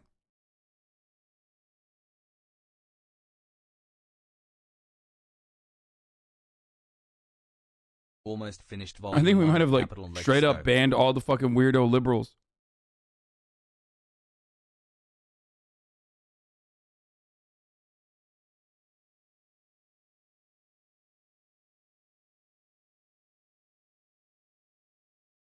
A C all po 7, a C all po 7, a C all po 7. So good. Okay. Garg also threatened to burn alive his former business partner Raza Khan during a 2019 deposition in a lawsuit where Khan claimed Garg misappropriated funds. Seems like a good guy. Seems like a good dude. Why is asshole entitled management the norm? Like they're getting underpaid and overworked and exploited too. Why the fuck are they acting like workplace cops and shit? First of all, the CEO is not getting underpaid and overworked, okay? He's an executive. At that level, you're not. Thanks for And the content. the entire purpose of management, for the most part, is literally to fucking whip the workers. So,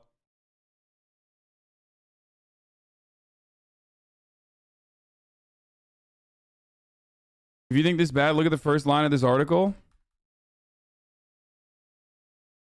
Hasan is the best. Evergrande gave workers a choice: lend us cash or lose your bonus. The Chinese property giant owes $300 billion and is on the hook for as many as 1.6 million apartments. It may owe tens of thousands of its employees money too. When the troubled Chinese property giant Evergrande was starved for cash earlier this year, it turned to its own employees with a strong arm pitch. Those who want to keep their bonuses would have to give Evergrande a short-term loan. Some workers tapped their friends and family for money to lend the company. Jesus fucking Christ, dude. Come on. Come on, come on, come on, come on, come on. Jail. What are you doing? What the fuck are we doing here? Just straight up fucking jail, dude. Oh my God. Oh my fucking God.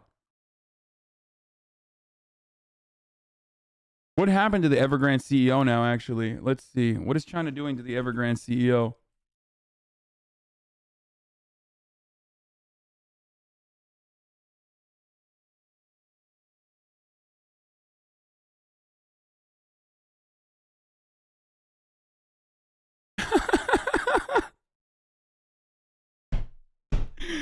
The founder of Evergrande is said to have used $1.1 billion of his own money to pay down company debt, pledging mansions and selling art to raise funds.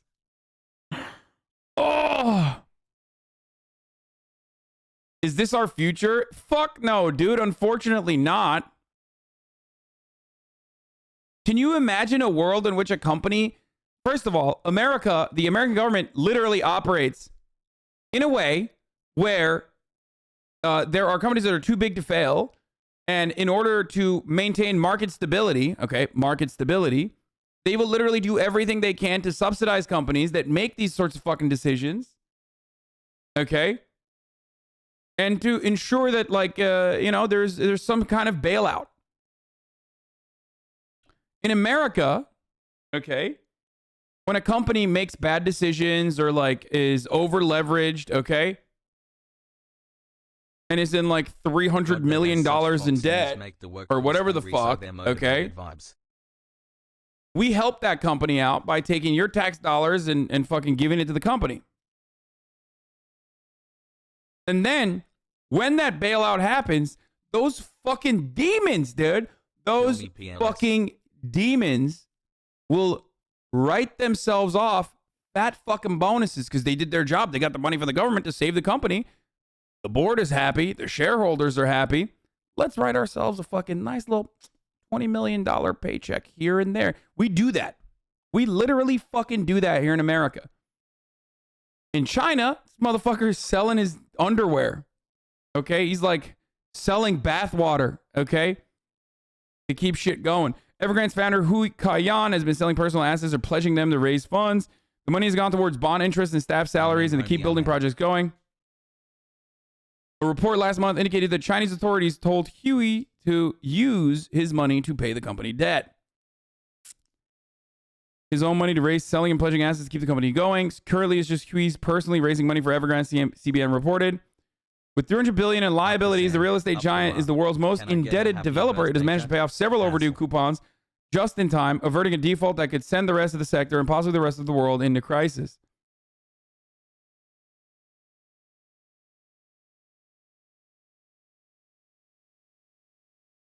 My landlord towed my car this morning because they accidentally gave me the parking pass for one building over instead of my building, 175 down the drain.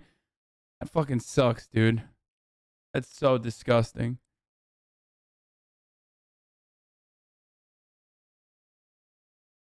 You should absolutely fight back for that, by the way. You should definitely not pay that price on your check, on your rent check this month.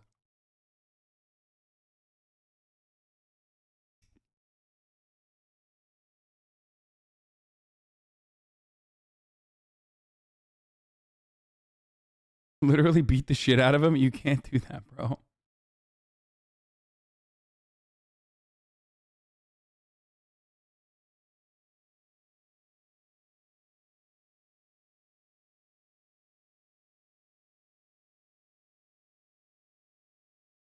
Anyway.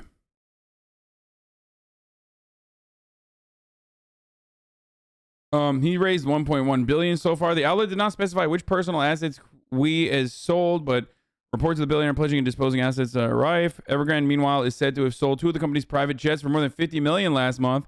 It has been holding fire sales of its corporate assets, incurring huge losses to free up liquidity. Earlier Thursday, Evergrande said it was selling its entire stake in the film and streaming television company Hang Ten Network for 22.13 billion Hong Kong dollars. And last week, Evergrande sold the Dutch electric motor maker E-Traction for 2 million euros, a 97% discount on its purchase price. Holy fuck. Every day. Traders are also eyeing Wee's other assets, including a 60-meter yacht called Event that is estimated to be worth 60 million and a private Airbus jet, Reuters reported. Fuck yes, dude. Sell that shit.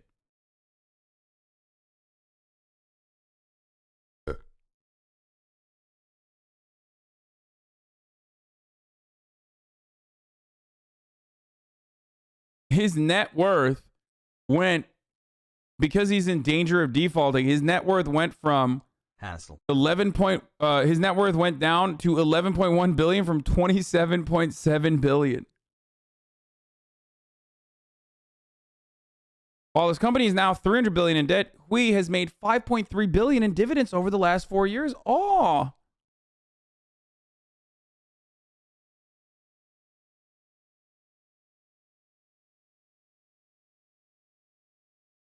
It's this or being unalived, his choice, winky face.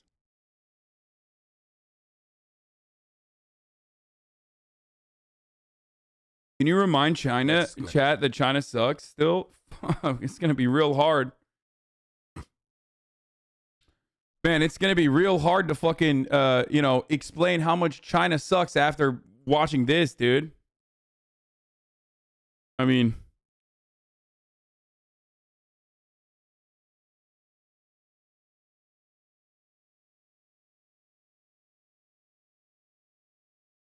You're tanky? I don't give a fuck, dude. Yeah, call me whatever the fuck you want. Yeah. They are a dominant, hegemonic power that does a lot of fucking dog shit. Okay? And I call that shit out all the time. The treatment of the Uyghurs in Xinjiang. Cultural genocide. All that sort of unacceptable shit that they engage in. Is the lack of civil liberties or the lack of freedom of speech. Not good. Straight up fucking mass surveilling and also locking up people and making their conditions unlivable when they are dissidents is not great. Not good at all.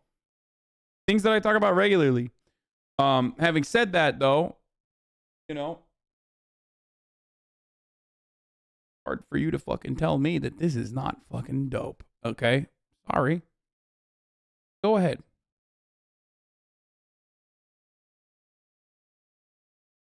Tell me how bad this is, bro.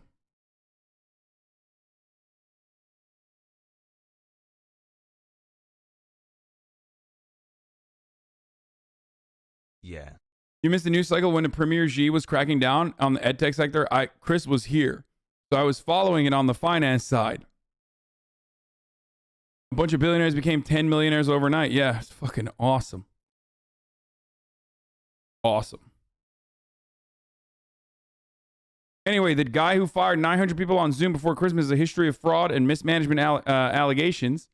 But of course, that doesn't stop you from making fucking having a net worth of $4 billion. Hassle.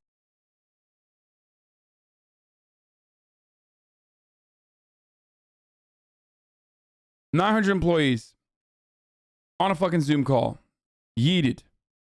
Terminated employees will receive a month of severance pay, a month of full benefits, and 2 months of cover-up, during which Better.com will pay the premium.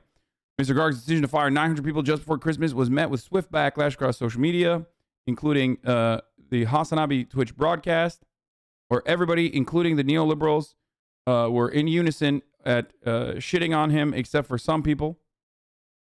Your head is huge, big Has. Also, so is the one on your shoulders too. The CEO earned further ire after it was revealed the mass termination happened a day after the company got $700 million cash. We already saw that. Mr. Garg moved from India to Queens, New York with his family when he was 7 years old. During a podcast interview in 2019, Mr. Garg claimed his fascination with business started during high school, where he would purchase Cliff Notes and other books to resell his classmates at a markup. Oh my God, this dude was literally a scumbag, dude. He was like, yeah, I was a fucking scumbag when I was in high school. I was a scammer in high school, and I realized, like, that's business.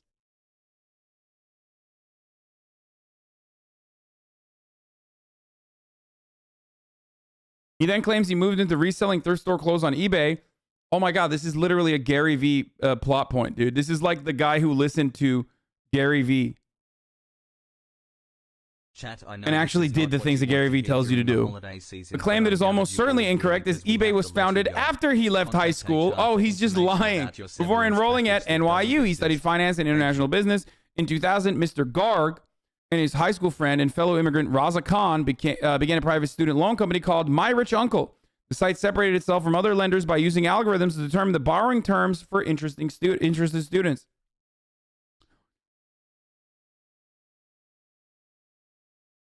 When do I meet your parents? So his homie was a coder. So he brought his coder homie on, got probably a fat check to tell people that we can do predatory lending, okay? We can do predatory lending to high school student, or basically to high school students who want to go to college, okay, and their families who are desperate. And this is going to be different because we got a different code, okay?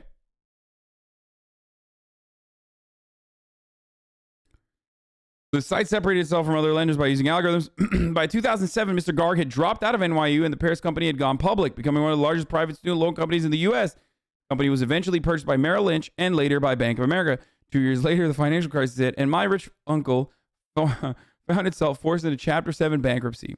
By the setback, the duo saw opportunity to launch a new project called, and that's it. Once you get to that level, by the way, you will permanently fucking fail upwards, okay? And he got there. That's it. Once you get to that level, you're at the very least permanently fucking failing upwards.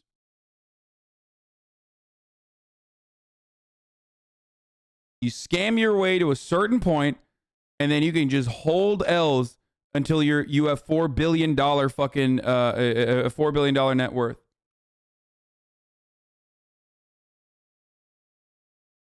Okay. He launched a new project called EIFC, which uses the same technology to determine borrowing terms that allow homeowners to identify loans that should have never been approved by the banks. That information could provide them with the tools needed to sue their banks that issued the predatory loans. Oh, that's woke. Hey, Hasan. By 2013, however, things between the pair had turned sour. Kind regards. Mr. Khan filing a lawsuit claiming that that's actually not bad. This is like kind of a useful tool to be fair. Okay. Kind of a useful tool. It's not bad. By 2013, however, things between the pair had turned sour, with Mr. Khan filing a lawsuit claiming that Mr. Garg, who oversaw the company's finances, had not been filing the business's taxes, and that Mr. Garg had transferred $3 million for the company's coffers into his personal bank accounts. 22 months for a Twitch vet of 12 years. By the way, notice how the article literally said, using the algorithm that they had created that big banks ultimately bought, to give bad loans to fucking desperate people, they made a new, once they defaulted, they made a new like reverse tool to countersue those banks using the exact same algorithm. They made the opposite tool and delivered it to users to say, hey, your bank might your bank might have fucked you with a predatory loan. Here, you want to use our algo? My man literally just playing all sides, so he always stays on top. Oh, Jesus Christ. Why is helping homeowners good? Isn't that countering socialism? Yes, socialism is unironically when you don't have a house. I cannot stress this enough, okay? Socialism is when no house, and the less house you have, if you're a homeowner, fuck you. That's socialism. No, dude. What are you, a baby? Are you a child? Socialism is when no shelter, motherfucker, and the less shelter, the more socialist. My man literally just said, I am a baby. What up? NMP lol in the chat.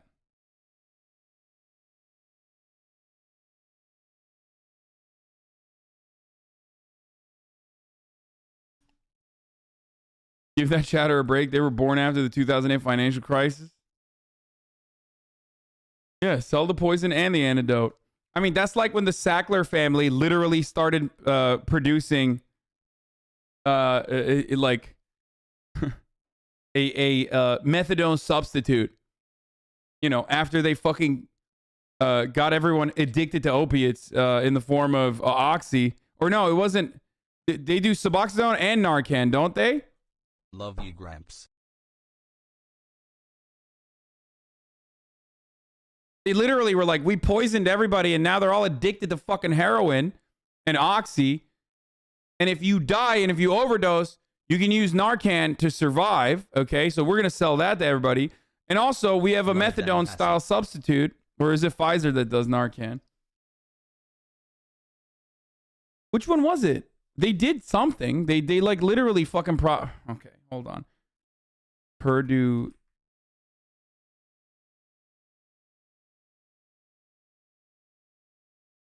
Narcan does save lives. Narcan is good. Yes, dude. Yes. Okay, it was Suboxone, dude.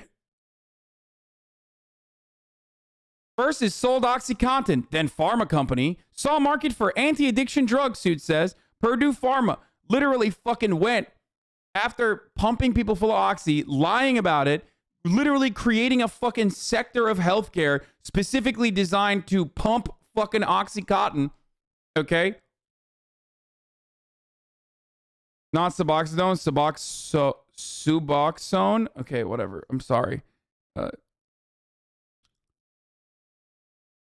Yeah.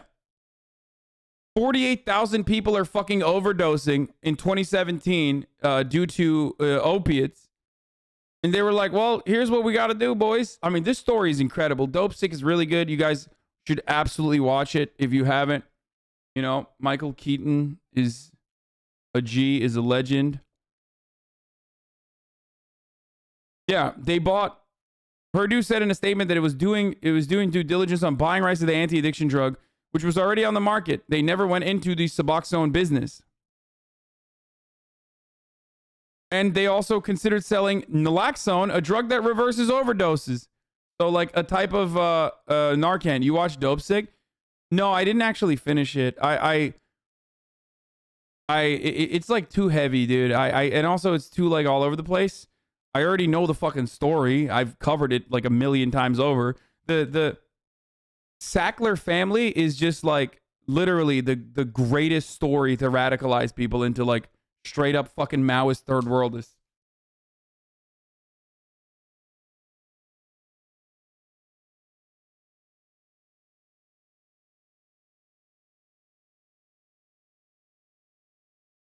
Naloxone is the active ingredient in Narcan. It's the same thing.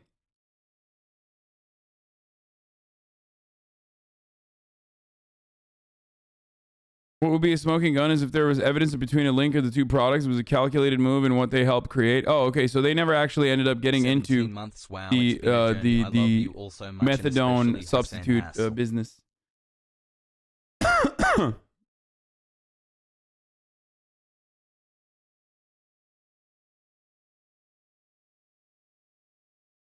You have to take a lot of Narcan for it to help with a heroin overdose.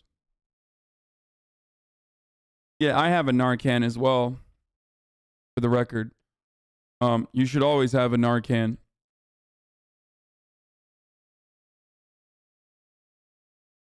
Suboxone has helped many people get off opiates. Yeah, opioids.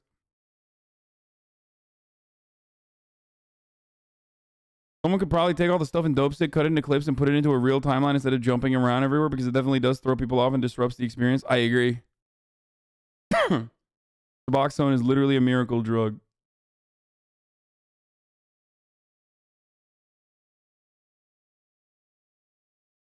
How much does Narcan cost? It's actually not. It's not expensive at all. You can even get it for free. Pretty sure.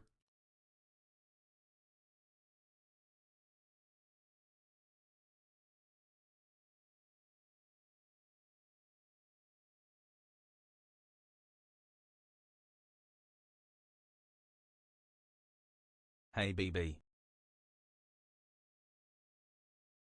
I don't have all the context here, but methadone and Narcan shouldn't be in the same combo. No, Narcan is to save you if you have an overdose from an opiate. Okay, methadone is a substitute to the opiate that you take. That's like that. It's like methadone is like the nicotine gum of heroin. Okay, you're addicted to cigarettes, and the cigarettes are killing you, and then you substitute to the nicotine gum with the ultimate goal of like getting off of it entirely. Methadone allows you to do that, even though there's a lot of problems with methadone itself. And from what I understand, Suboxone does a similar thing. Narcan, on the other hand, is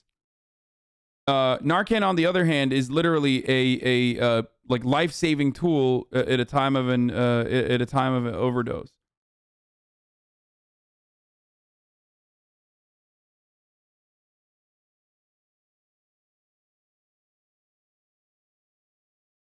And the difference between methadone and Oxycontin is that it is heavily regulated. Okay? Heavily regulated. Like the way that you get it is like you have to go to a clinic, and Oxycontin is now heavily regulated too. It just wasn't back in the day when everybody was getting fucking addicted to it.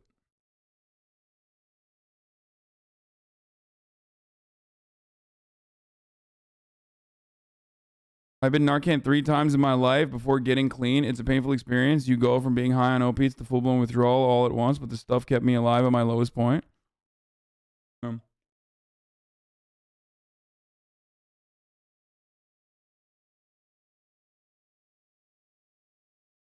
Okay, let's get back into the where the fuck? Why do we get into this story? I can't remember. I cannot recall now.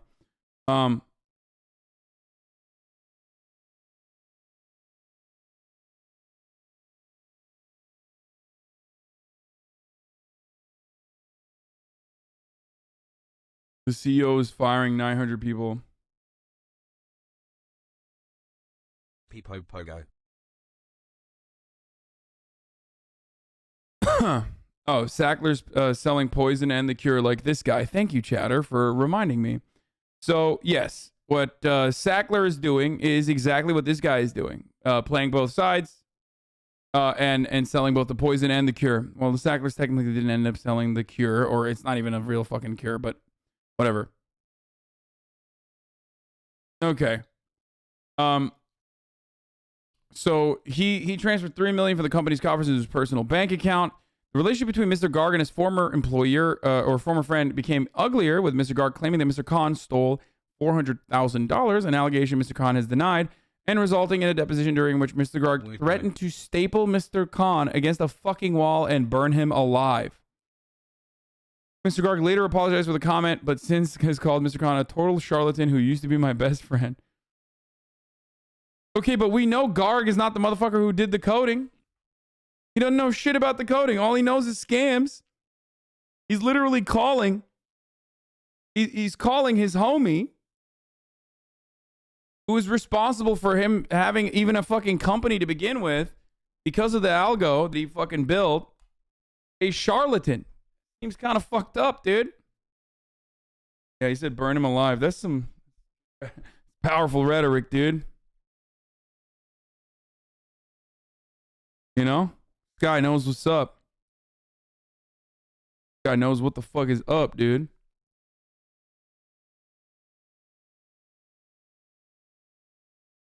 He just wants his best friend back? Probably. Even Eddie knew he needed Double D to make his scams work. True.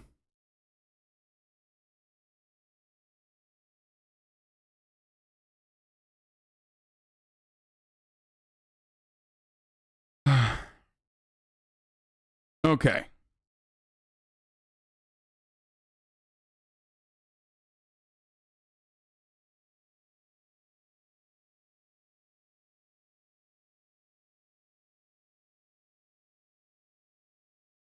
According to the Daily Beast, employees came to Mr. Garg had been hanging over huge amounts. According to the Daily Beast, employees claimed that Mr. Garg had been hanging over huge amounts of equity to one of his top lieutenants, Ilana Noller, in the form of stock options and a monthly $8,000 payment a month for 2 homes, among other perks. Those benefits did not appear consistent with what other top officers were receiving in that company. It's crazy, a former senior employee told the outlet. It's like a handout. The whole point of options is to incentivize 4 years of work. This is like handing her cash. Ms. Noller left the company 4 months after the allegations began circulating. She'd been placed on administrative leave for allegedly bullying workers, according to Forbes. More recently, Mr. Garg had faced criticism for his treatment of employees. We already saw the dumb dolphin shit. And he also said that the people that were working from home were stealing labor. So just remind yourself, you know, the Chinese way, the Chinese modus operandi, okay? When things like this bum you out, remind yourself that there's a different way out there. A government that actually does work for the citizens. Also, quick brief aside here. Here's someone who is very upset that Chris Cuomo got fired from Chris Cuomo got fired from CNN. Sending you so much love and strength right now. What has happened to you and the governor is so wrong. Just know that there are millions of people who support you. Remember, the comeback is always greater than the setback. Stay strong, Chris.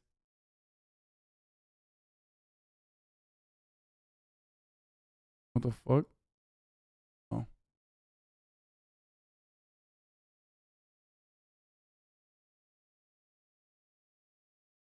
No, nothing leaked. Shut up. It's fine.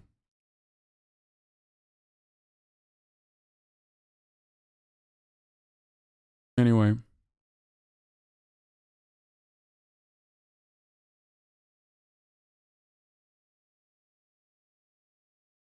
Yeah, leaked new audio device.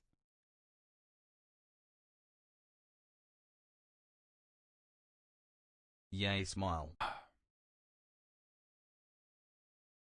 Okay. When are TrueAnon on? I don't know exactly when I'm going to have them on. That's why I went on Discord to see. Love you, One Hasan. second. Keep up the good work. Less than 3.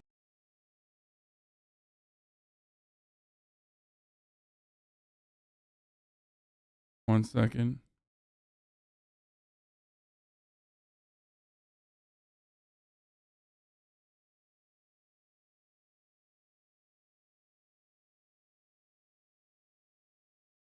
Hold on one second.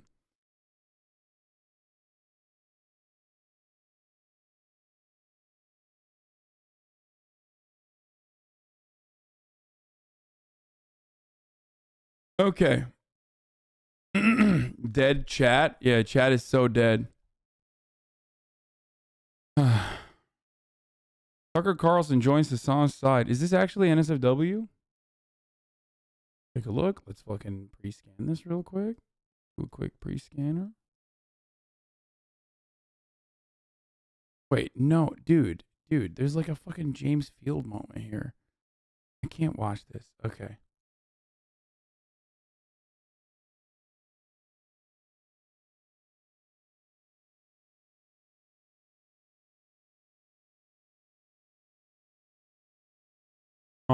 Have you seen the news Oversimplified yet? No, I haven't. I don't know why you guys keep fucking mass sending me that.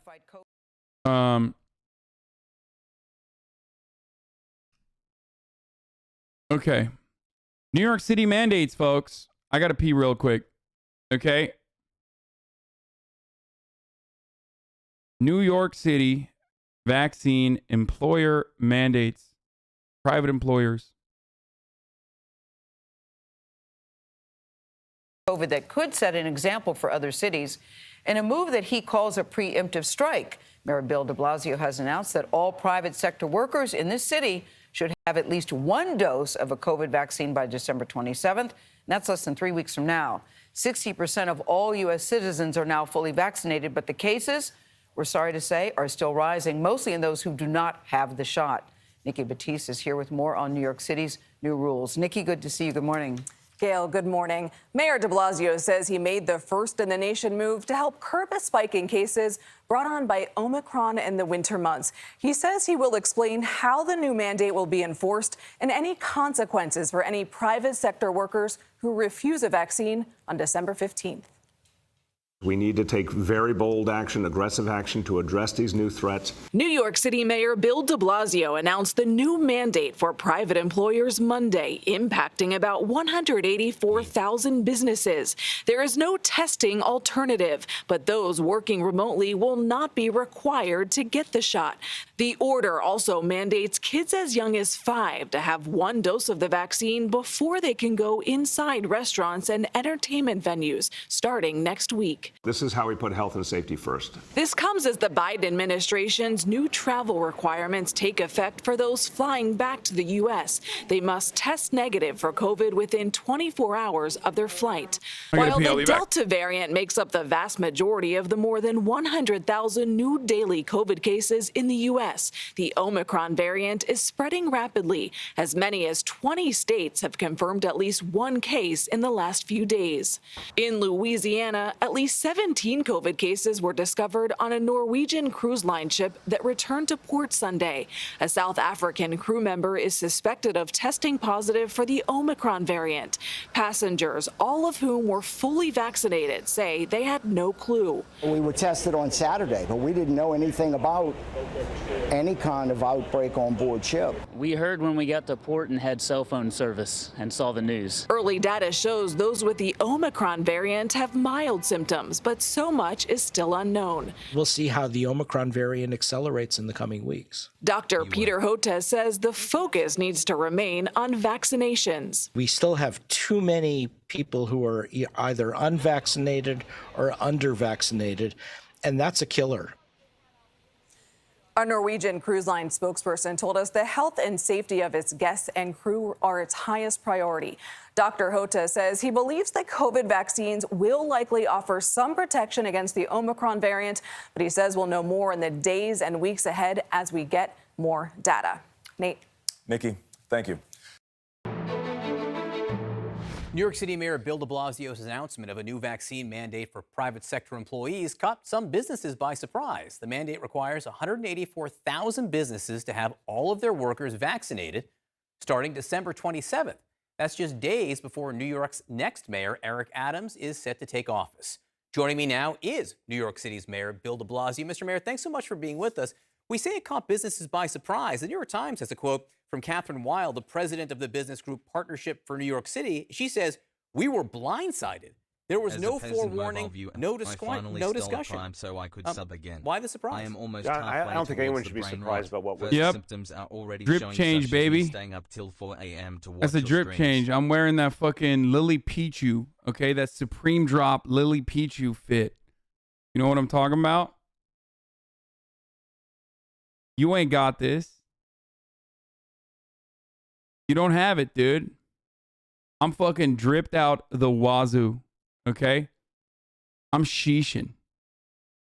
I'm Sheesh Khalifa. Yep, wearing that designer, dude. Wearing that motherfucking designer, dude. That Lily Pichu. Sheesh.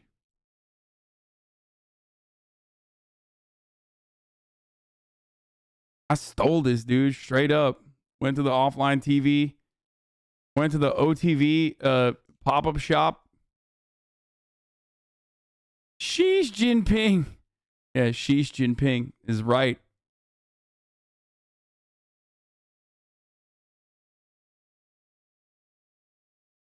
Show it off on the camera.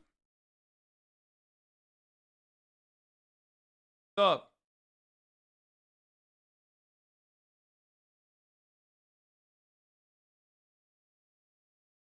I get the Husky Boy view wearing 2 shirts to hide it. Swear? Wait, what?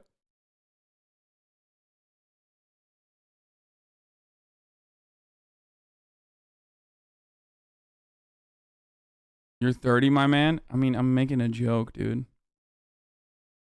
Called a joke?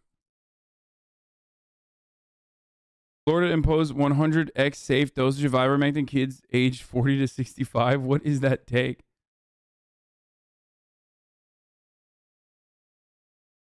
You're behind this designer shoplifting gang? That straight up. That's me.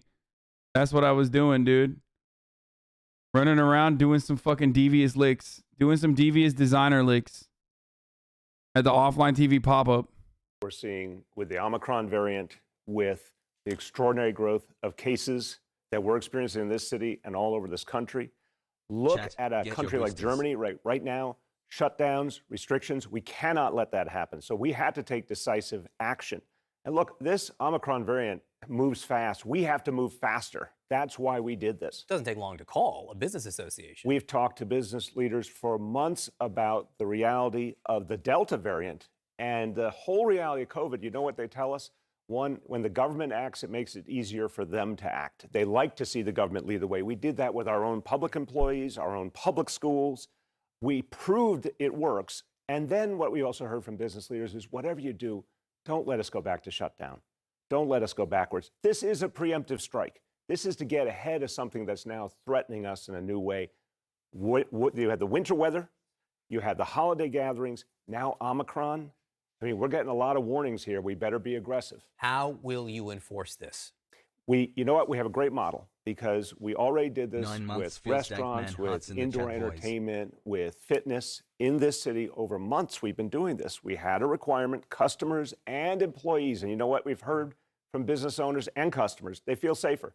They go to a restaurant in New York City, you know everyone's vaccinated, you feel safe. And it's worked. But literally, who enforces it? Like, who's the person? Do you check with each company to make sure all their employees are vaccinated? Are you going to fine the companies if they don't? So we have experience already with private sector, with, as I said, restaurants and others, indoor entertainment. We had almost no fines. There was a lot of cooperation. Our Department of Health is going to work with the business sector. We're going to come out with specific protocols by December 15th so people have time. And look, in the end, we know we just can't sit here and let this situation get worse. And lives are at stake. And the last thing we could possibly allow in this city or this country is to go backwards, because that's a danger. I mean, Germany, a very advanced nation, they're going through those restrictions and shutdowns. Look, my message, every governor, every mayor in America, get in place some mandates now before it's too late, because we cannot, people's livelihoods, people's lives, we can't go through more shutdowns and restrictions. So this goes into effect 4 or 5 days before you leave office. I know you say you have spoken to the mayor-elect Eric Adams about this, but his people put out a statement that says the mayor-elect will evaluate this mandate and other COVID strategies when he is in office and make determinations based on science, efficacy, and the advice of health professionals. That's not a, yes, we're definitely going to keep it in place. Did he tell you he would? I've had great conversations with the mayor-elect. He and I have a great, close relationship. What he always says is he's going to listen to the health leadership. Our health leadership in New York City said, it's time for this. Yeah. We need this. They look at Omicron. They're saying, look, we don't know enough, but we know one thing. It appears to be highly transmissible, even more than Delta. And we got to do something aggressive. I think the mayor-elect has been consistent. He will follow the ideas and concerns of the health leadership. But he didn't tell you that. He didn't tell you he was I'm not going to talk about private conversations. I'm going to say he has been true to his word. He listens to the health leadership. Look, I want to be clear, is that people who I know in New York City, and when I've gone out to restaurants in New York City, people that I've seen were thrilled to take their vaccine cards out, and they feel much safer walking in. So let's stipulate that I do know a lot of people like this. There are those raising questions about tourists coming to New York City. Another part of this is you're going to require kids 5 to 11 to show proof of vaccination earlier than December 27th. That starts December 15th, right? December 14th, and that, obviously, we've had now the vaccine for some weeks, thank God. We have.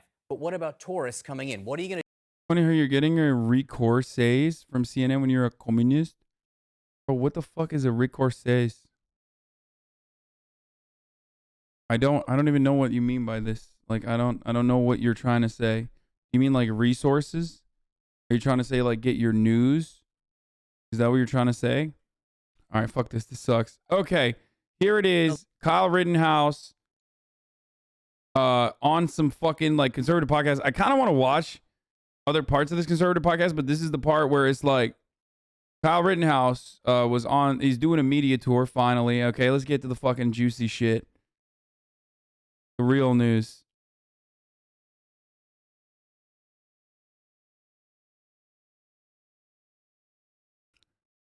My man is doing the media tour. Okay? The self-defense media tour. Okay? He was able to overcome his trauma. Okay? And now he's out here straight the fuck up doing a media tour. Good for him. Little victory lap. And in that media tour, he went on this You Are Here podcast. I don't know what the fuck this is, but they are straight dickheads, okay? I mean, they are. I saw the bits and pieces of the Kyle Rittenhouse story, and my lord, dude, he is. I mean, the people are so boring. They're so bad. Conservative media people are just so bad. LeBron said you're eating lemon drops, and then he got and then he got the flu. Obviously, this man is wearing a Lesbians for Trump shirt, by the way. He's fucking funny, bro. Lemons don't make Kyle cry. He just eats them. I eat them straight up. You got the fucking 4chan dickhead right across from Spray Tan Mommy, okay? Who's just like a wiry, annoying lady, okay? Just straight up like, that's her role there, is to just like have the most spray tan and go, okay? And you got this other lady who's like a little bit funnier, I think. Shirt. Just so everyone knows. I mean, I'm kind of disappointed you had one in the first place. I'm from just so everyone knows. I mean, I'm kind of disappointed you had one in the first place. I'm from LA. I'm trying to get rings. I was a Lakers fan too before he said that. Really? Yeah. I was really pissed off when he said that because I like LeBron. And then I'm like, you know what? Fuck you, LeBron. Seriously. Amen. You know, you have to give the man credit. It took all 4 of his brain cells to even construct that tweet. And then this is the one that like is a little bit funnier, I guess. Like she's supposed to be like a little bit funnier, but the other one is not funny at all. So like she comes across a little bit funnier. Like she's like the quirky one. Like this is my person. I'm the personality one. LeBron has 4 brain cells. Anyway, let's watch the rest of I it. think in Texas you can at 18 as well. Yeah. A lower alcohol percentage. Yes. Okay, I need to see the actual timestamp here, bro. Bro, it's just like that one was way too fucking short. Okay.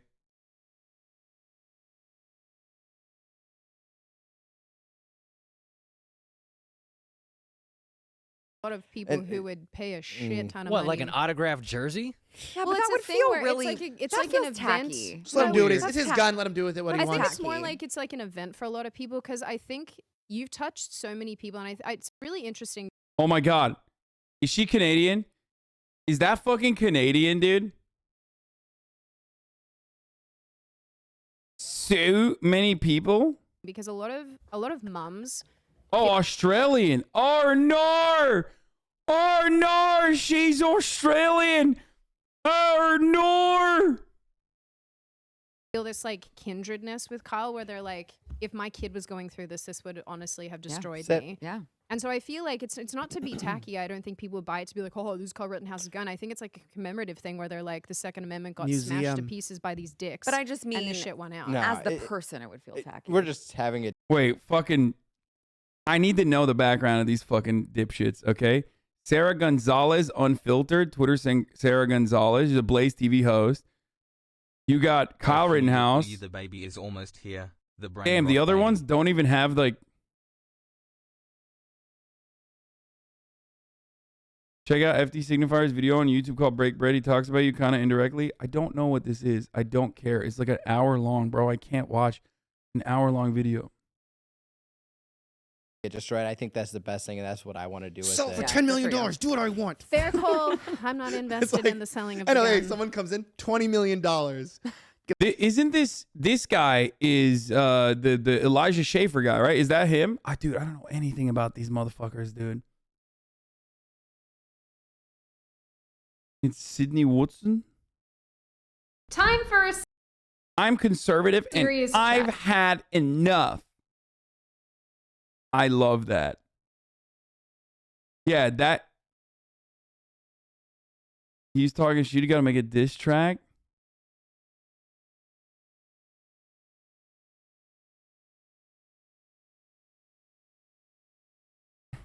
Because I'm like your mom, but with less yelling. It's like the.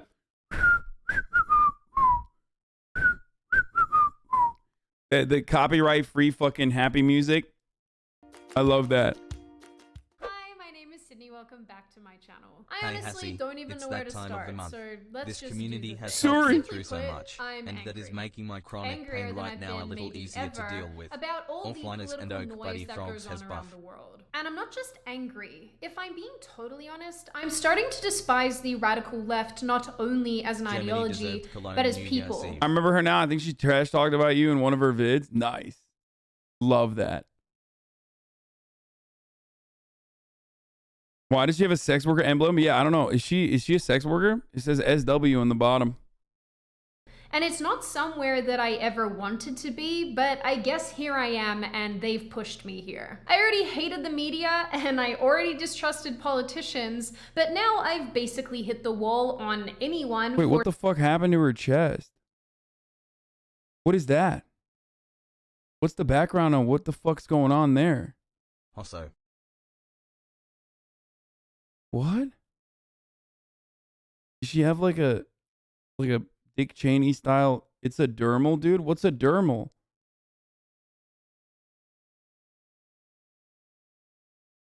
It's a dermal piercing, you inbred Why are we Lamau? here? Just to suffer?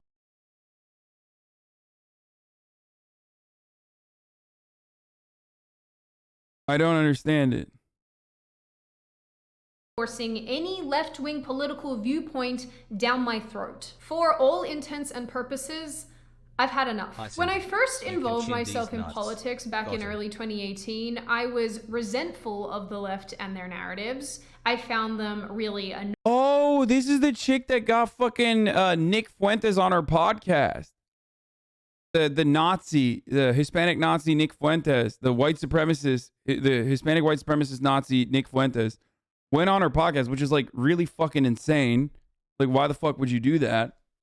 And then she got him to admit that he doesn't. Aussie skin cancer, really strong on here.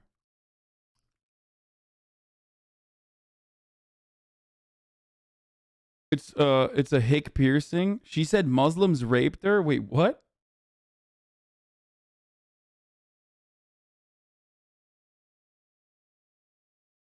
Yeah, Nick Fuentes admitted that he gets no pussy. I mean, but we already knew that. He's a literal Nazi, bro. Come on. Of course he doesn't get any pussy.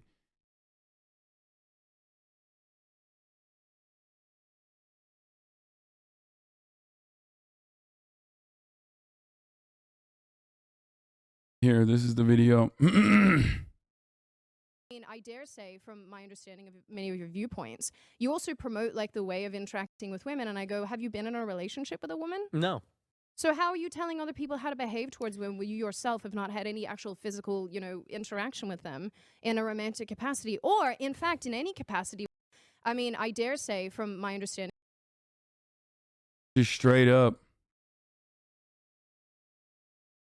She once claimed she got evicted for not being a liberal and supporting Trump. In Australia? Does she live in America? Like, I'm confused. I guess she does now. This is so strange. I mean, there's like new one of these popping up now, and I find it really weird.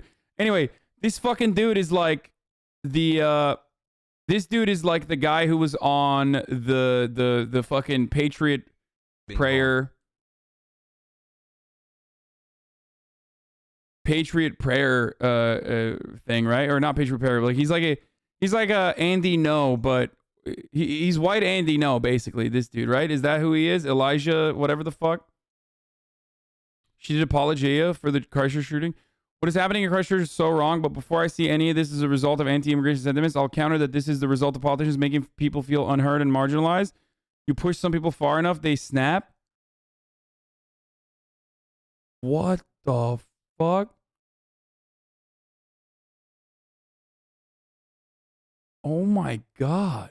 Yo. Oh my fucking God, dude. That is like...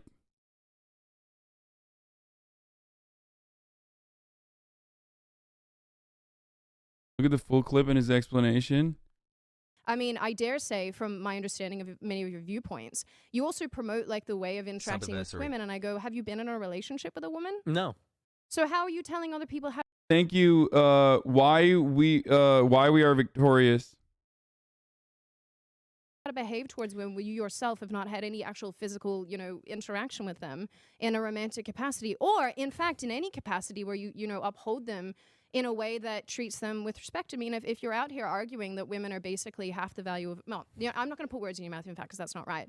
But, if you are looking to some other regimes around the world that do think that women are half the value of a man, I have to question what kind of a person who's had no experience with women is in a position to basically promote these ideas. Well, I'm having an experience with a woman right now, and I've had lots of experiences with women in my life, not romantically per se, but, I've talked to enough women, I've been in, I've known enough women to know sort of what's going on. Oh my God, dude. It fucked. Okay, let's get a lot of whores in those 4 doors. You could get a lot of 4 doors. Sydney just wants to put it in the museum. Yeah, I don't think he likes that you just brought up his old TikTok account called 4 Doors More Whores. I want to go to the museum. What am I doing with my life? Jeez, Kyle Rittenhouse's man. life. Here's what I want you to do with your life. No, destroy it. Destroy that shit. Get rid of it. Get rid of it. I'm not even joking. It's like, you got to just move on with your life. It's true. It's like, got to just move on. It's like that one ex-girlfriend. Yeah, dude. Destroy it. All right. You bad boy. Okay. Freebase says, Elijah, you seem really happy tonight. He is happy. Sid, I like your sweater. Thank you very much. I feel like a sheep. Baby. Sarah says your earrings Sarah, your earrings are nice. Brandon, are you on the Telegram? Notice you were wearing Be honest. Earrings. Am I on the Telegram? Okay, when is the... This person also sent you that sign. The shuckers thing. Kristen says, Kyle, what was it like meeting President Donald Trump? It was really nice. Thank you, Mr. Wait, I want to see the part where they're talking about LeBron, bro. What the fuck? Did I not click on the right place? I think it's more like it's like an event for a lot of people, because I think you've touched so many people, and it's really interesting because a lot of mums feel this like kindredness with Kyle, where they're like, if my kid was by these dicks, but I just mean and this shit went out. No, as the person, it would feel tacky. We're just this is by these dicks, but I just mean and this shit went out. No, as the person, it would feel tacky. We're just, dude. This is literally not the fucking. This is just wrong. Just having it just right. It's like no, it's just something to say. So here we go. Let me do this. Keep going. I'm just gonna send these to you. Thank you to the people who've been reaching out. Chill Prism, Hunter Books. Everybody's like reaching out with their, loving comments. Long John says that you should buy up Black Rifle, that you can run it better. Jim Jones says, God bless you, Kyle. Anthony says, Mr. Rittenhouse, my brother enrolled at ASU, and I'm at the uni down in Tucson. You're not alone in Arizona. You have homies. And Just tacky. Just let him do it. It's his gun. Just tacky. Just let him do it. It's his gun. Let him do with it what he wants. I think it's more like it's like an event. I'm never gonna find it. I'm never gonna fucking find it. This is so weird. Moon to spin. Is it like here? 5622? Why is the fucking subtitle so broken? He's like actually handling everything, and as we're walking through the museum, handling everything with such No, I said LeBron. I said Lemon because they're talking about Lemon before care then. that I'm like, bro, the Revolutionary boys, like George Washington's up in heaven, like, oh my boy, like, like I was legs can't touch Elijah's. I know we had to lower us down. I'm like, dude, you know what? The ankles on my pants are short. I don't know why. Yeah. He didn't get the memo that I was gonna be the one that looked good today, Elijah. They're basically capris at this. Dude, I'm gonna fucking lose my mind. Hey, dummies. Hey, dummies. You're not being helpful when you say type LeBron and scroll through the Control F browser. Dog, I literally did that. I did that. And I keep clicking on it. And the subtitles do not match. Okay?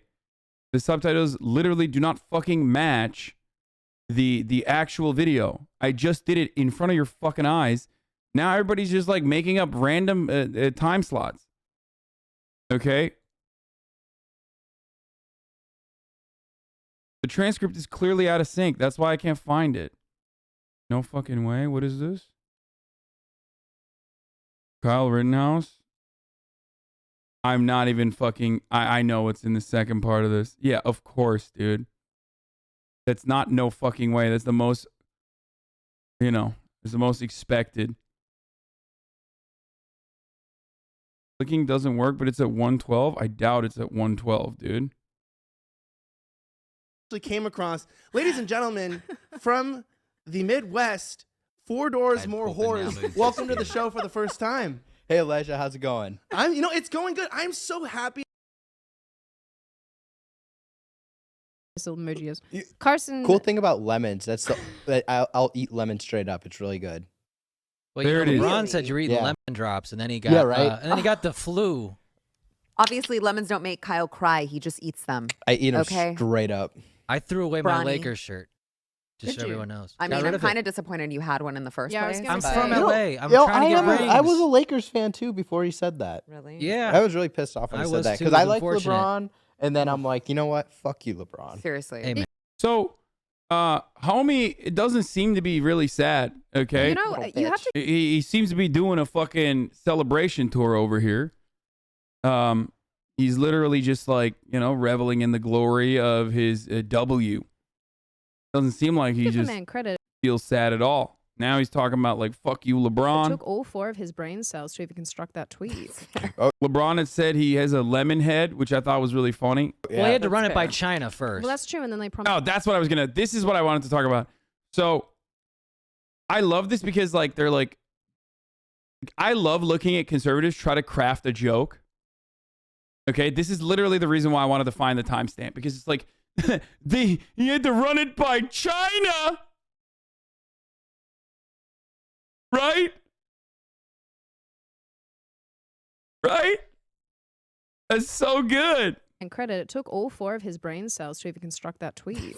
And he's just like, oh yeah, he's fucking stupid. He's got 4 brain cells. Well, he had to run it by China first. Well, that's true, and then they promptly died. Yeah. So he had Chinese slave children write it. Exactly. For every word, they killed a Uyghur. It's very sad.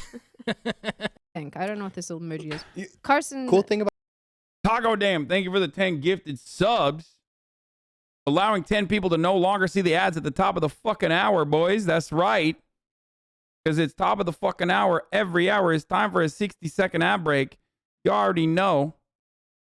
If you get lucky, you will no longer see those ads if you want an ad-free broadcasting experience. It's funny. Stop making fun of it. Oh, it is funny? It's funny. Stop making fun of it, dude. If you get lucky, you can get a gifted sub.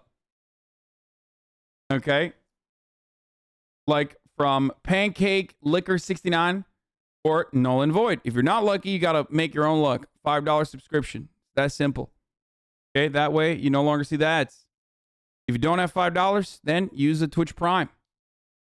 All right? Twitch Prime is free. That's right, baby. Here's the 1-minute ad break now. Quatel 2 with the 10 gifted subs. Mow the Dawn with the 5 gifted subs. Sparky Boy. Thank you for the Prime. Emily Platt, 5 gifted subs. Base Silly with the 5 gifted subs. God damn. It's above your humor, Hasan. You won't get it. That's true. I fucking don't. I don't have the mental fortitude to understand intellectual commentary and jokes. Okay? Yokes. I don't get it. I don't get the yokes. Sepharix and Ad Rank with the 5 gifted subs as well. Here's the 1-minute ad break now.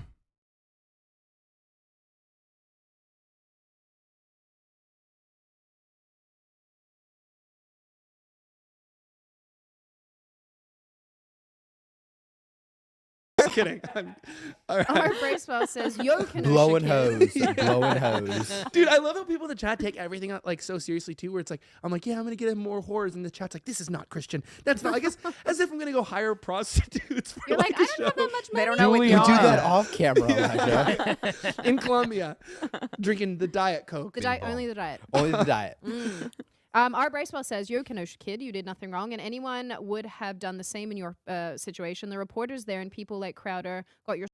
Bro, every single time code that people gave me in the chat, every single time code that people gave me in the chat is just wrong. Like, I have no more strength in this community. People don't understand this bromance has been brewing for a while. Like, you guys gave like 11 different timestamps and they were all just wrong. And I don't know why that's like interesting and fun for you to do. Like, okay, you're just like cucking 30,000 other people. You know what I mean?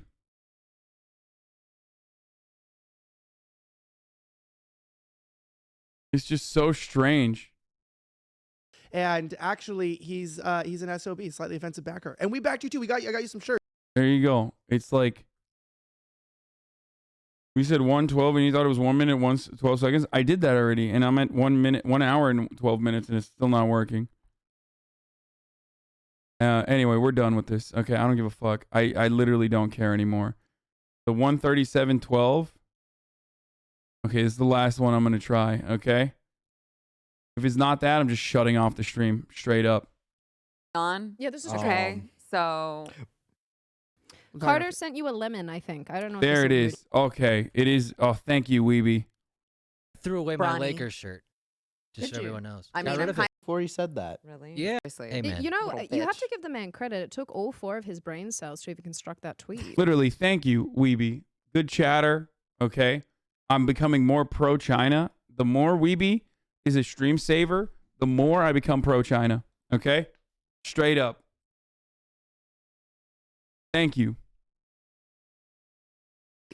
Oh yeah. Well, he had to That's run it by fair. China first. Well, that's true, and then they promptly yeah. died. Yeah. So he had Every- Chinese for slave every- children write it. Exactly. I want to see their fucking riffs. That's why. That's literally the reason why I was like, I want to see what kind of content like this conservative podcast has to For offer. every word, they killed a Uyghur. It's very sad. Carson says, "Call for president." There you go. Chris Watkins says, "What did the jury do when Binger aimed the firearm at them?" Oh, that's it? God damn it. I thought they were going to riff more. Fuck.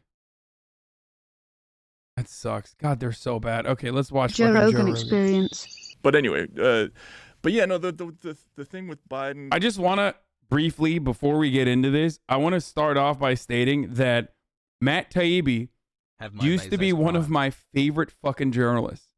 So right now, we're watching a podcast where one of my favorite podcasters is talking to one of my favorite journalists, okay? And now both of them have the exact same type of brain rot. Okay? Like both of them.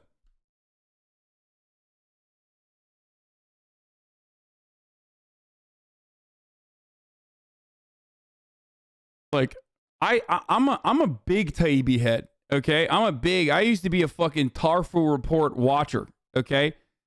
Most of you don't even know what the fuck that is. They used to have him and Alex, it's Nichols, right? Alex Nichols? I think. Can't believe I'm forgetting his name now. One of my favorite, also another one of my favorite reporters, writers. Is it Alex Nichols? Shit, what the fuck's his?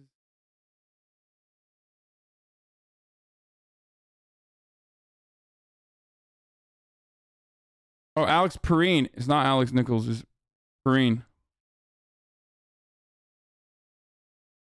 Yes. Alex Perrine, who writes for the New Republic, and Matt Taibbi used to have a podcast called The Tarfu Report. Alex Nichols is one of the Chapo FYM guys. Yeah. No, that's not. No, it's Lovanov. Yeah, it is. It is. Yeah, you're right. Okay, stop. It's Alex Perrine. I fucked it up. Yeah. And I've had Alex Perrine on as well. So or get a VPN or add Perrine is still cool, right? Yes. Perrine is still brilliant, insightful, very funny at times. He's great. Highly recommend. Okay.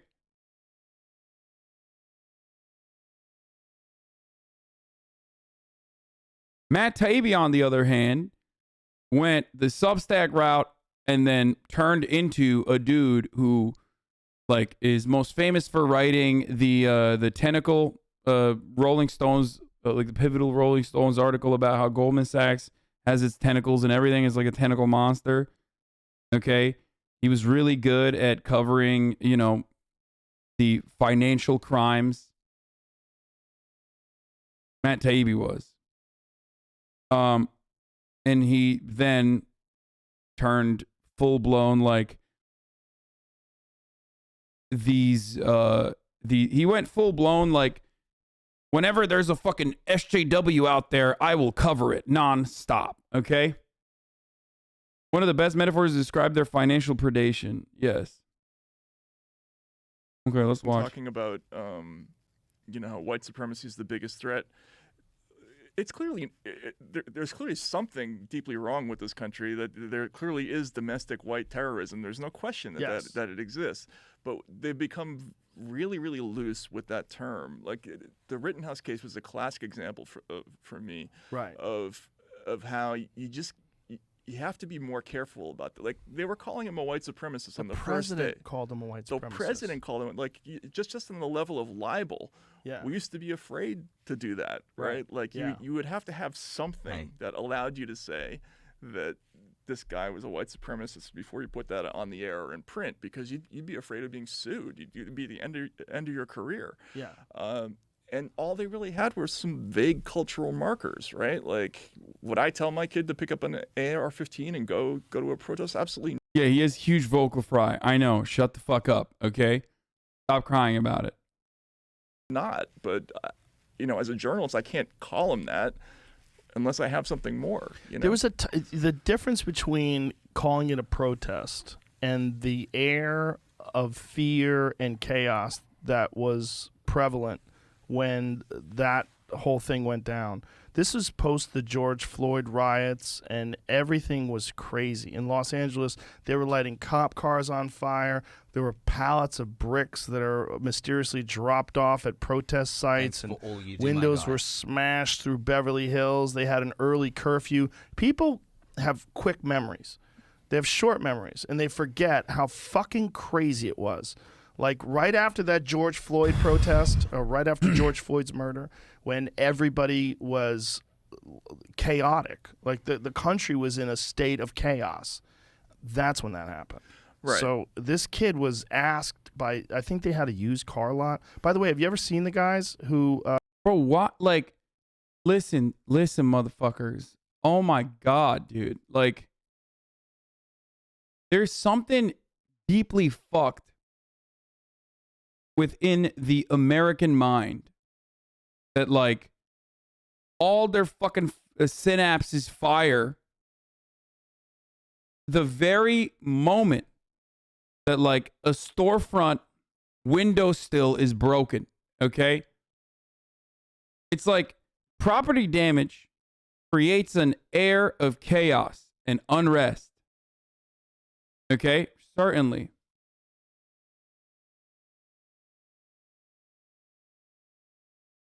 Okay? It creates an air of chaos and unrest. But the reason why those fucking properties were being broken, okay, and ultimately it's nothing in comparison to the main reason why it was happening, is because of police brutality, okay? Loss of life. Another horrific reminder of the lack of accountability when it comes to the way police operate in incredibly violent ways in this country. Okay? From Massachusetts, so when you see the state murdering your fellow man and you get upset, okay, And in that process, the very same group of individuals that murdered your fellow citizen that is supposed to protect and serve you then starts cracking your fucking skulls with batons. Bunny 51 Spunny. Okay? And starts fucking tear gassing you. And windows get broken. You have to recenter your experience and your fucking point of view around the main issue. The main issue is that cops have no fucking accountability.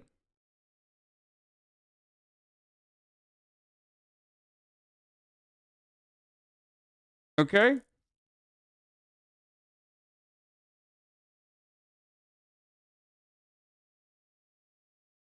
He was told to. They're Indian.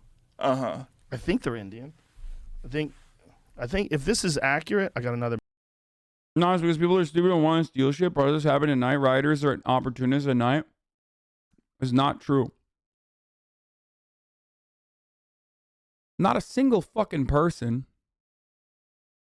Not a single fucking like rioter that was there to steal shit. Okay, for the most part was would have been able to do a single one of those like stealing things actions if cops managed the fucking protest adequately instead of fucking tear gassing people. They know how to deal. They know how to do crowd control. And ultimately, no matter what the fuck happens, you're still saying that stores being broken into and Target being, theft at Target is worse than fucking a person dying, okay, in the hands of police. Insurance covers Target. There's nothing to bring back a lost life. Joe Rogan also is currently lying about the details of the Kyle Rittenhouse case, talking about how there was a used car lot and the owners wanted Kyle to come protected and blah, blah, blah. Matt Taibbi, who's supposed to be a journalist, who just a minute before mentioned the misinformation spread about Kyle Rittenhouse being a white supremacist or whatever the fuck, is probably going to let him lie now. The meme for you, because I love memes. I'll find it. I mean, the other thing about that case was that the protests in Kenosha were about the Jacob Blake case, which was yes. And I wrote a book about the Eric Garner case, which was, unequivocally. Oh, he moved away. He moved away from that. He moved away from that take. So he's not going to correct Joe Rogan, whose platform pretty much is the size of a mainstream media outlet at this point. Yay, 4 months swoo. So it's okay when a person that you are, a person that you're sitting across from is just like spreading misinformation. You just breeze past it. It's totally fine. Are you a pussy? Massachusetts Omega. The protest in LA he mentioned went south because cops started tear gassing and clubbing the first chance they got. Rogan has no clue. Every single one of the instances where a protest has turned into a riot, okay, has happened because cops escalate. That's it. A brutal police killing where the police were at fault. Hi, Dad. Like, thanks for the no question about it. Wide people happy. But the Blake incident was much more complicated. The only instance where a protest escalates into and turns into a fucking riot without police involvement and without police escalation is January 6th, because there was a particular interest ahead of time in storming an area, okay? That's the difference. If you're going somewhere to fucking raise hell ahead of time and that's your main purpose and the fucking president is telling you that it's okay, then, that's when a protest turns into a riot without cops fucking bashing your skulls in. Okay? Right. And there's a reason. But the Blake incident was much more complicated. Right. And there's a reason. Like, if you look at the reasons why the DA and the Civil Rights Division of the Justice Department didn't file charges in that. And sports games too. That's true. Sports games also create create a fucking chaotic scenario where sports fans will fucking break shit. Case is because there was a lot of stuff about that case that was, you know, made it. There was a lot of gray area in terms of the decision making that the police made there, and people naturally assumed this is what we do now. We see something on Twitter, we see like a 20-second piece of video, we think we know the whole story, but the reality is most of the time, the initial impression of news is wrong.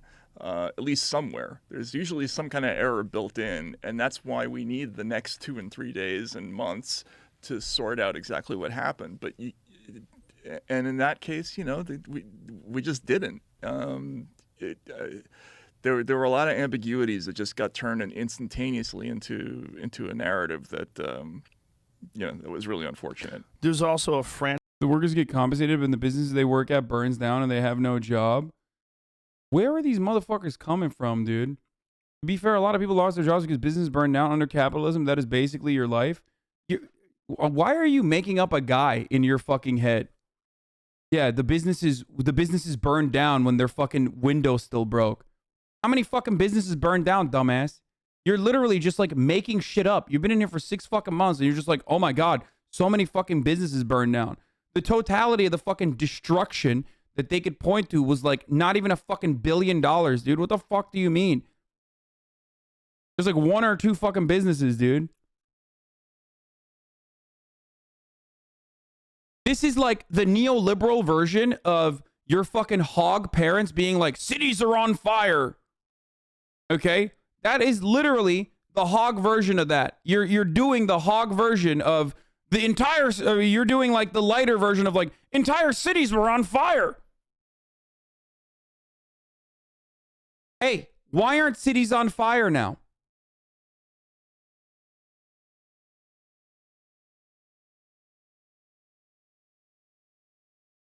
Why aren't they on fire right now?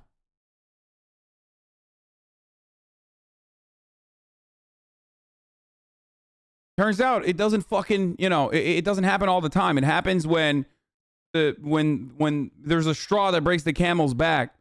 And it reminds people that like these systemic problems have not been changed at all.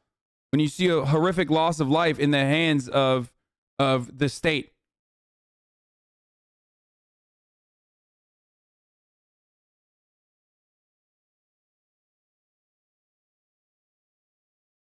You want to stop 18 months, baby. People from getting upset. You know, stop fucking disproportionately targeting black people. Stop killing people. Okay? That's a good way to stop it. Like, and ask yourself, why the fuck are you reaching so hard to try to do like conservative agitprop in here of all fucking places?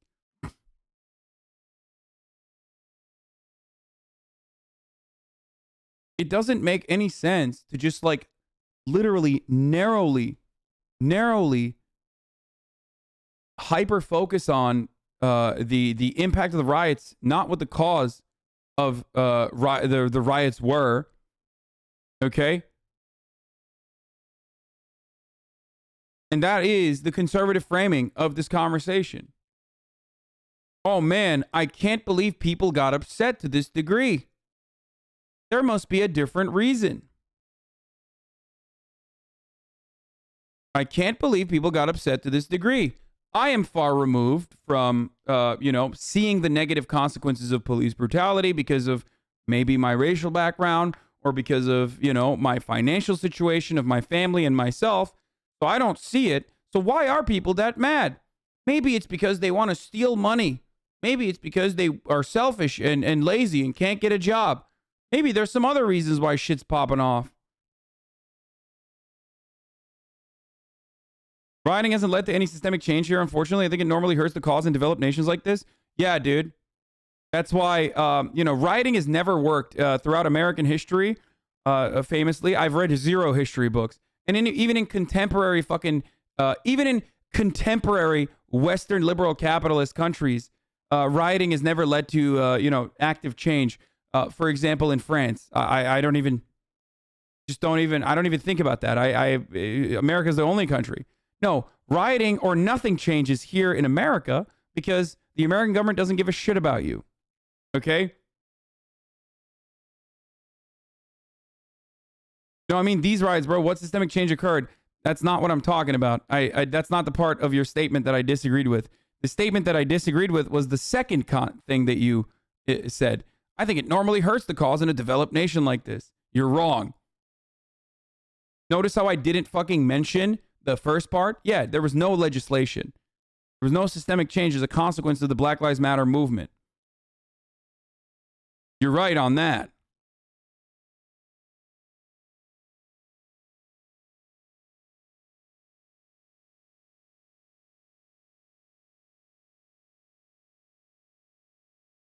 Insurance payouts fall far short between what's needed to rebuild Twin Cities. With half the loss not covered, gutted businesses plead for help. The government should step in that circumstance. I wish that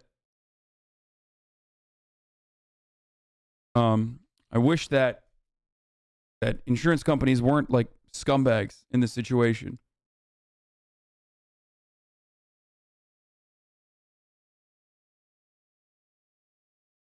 Also, people don't fucking riot because in their minds they're thinking, well, this is surely going to, get people to vote for the Democratic Party. You dumb fucks, you privileged motherfuckers. How do you not understand this? You sit at home and you literally go, oh man, this is going to hurt the chances of, my favorite congressperson from winning.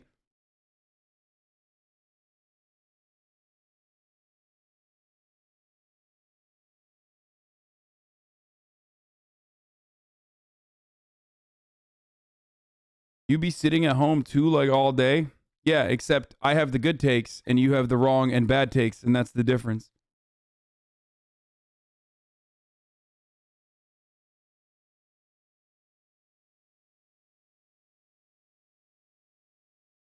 Scroll down, there's a graph thing to show the direct.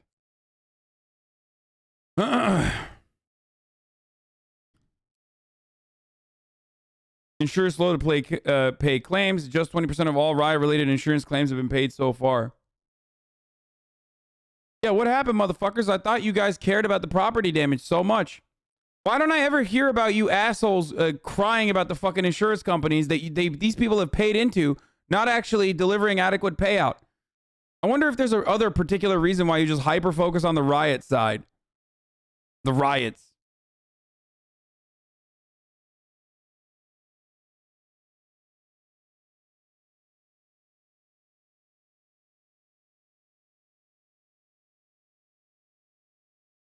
Bro, y'all are fucking annoying, dude. TrueAnon at 3:30, okay? Stop fucking constantly spamming when TrueAnon is.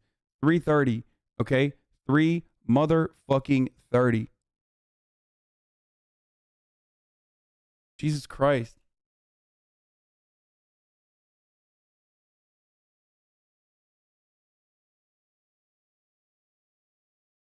San Francisco news when? Which time zone? I wonder which time zone I live in. San Francisco news when? I wonder which time zone I fucking live in. Where 3:30 is in the future. A lot of business insurance excludes riots because it considers systemic risk in the same way homeowners doesn't cover hurricanes and hurricane areas. It's pretty fucked.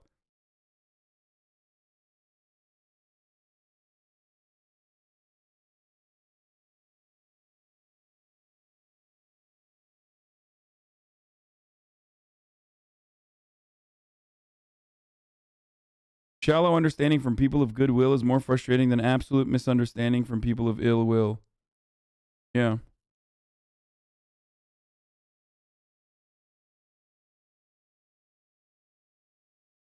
Anyway.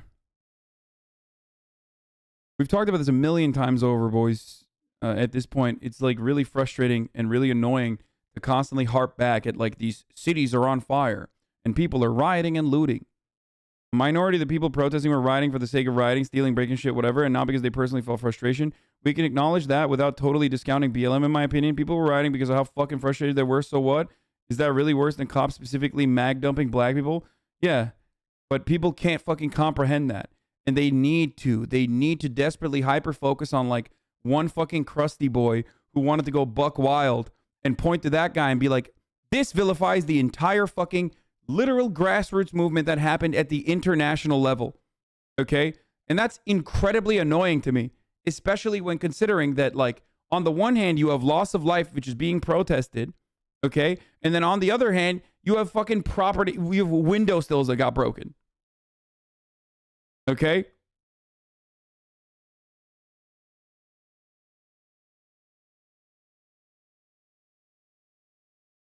Romantic rush and to say that and the thing that is frustrating, and I talked about this before, why do you care about property damage?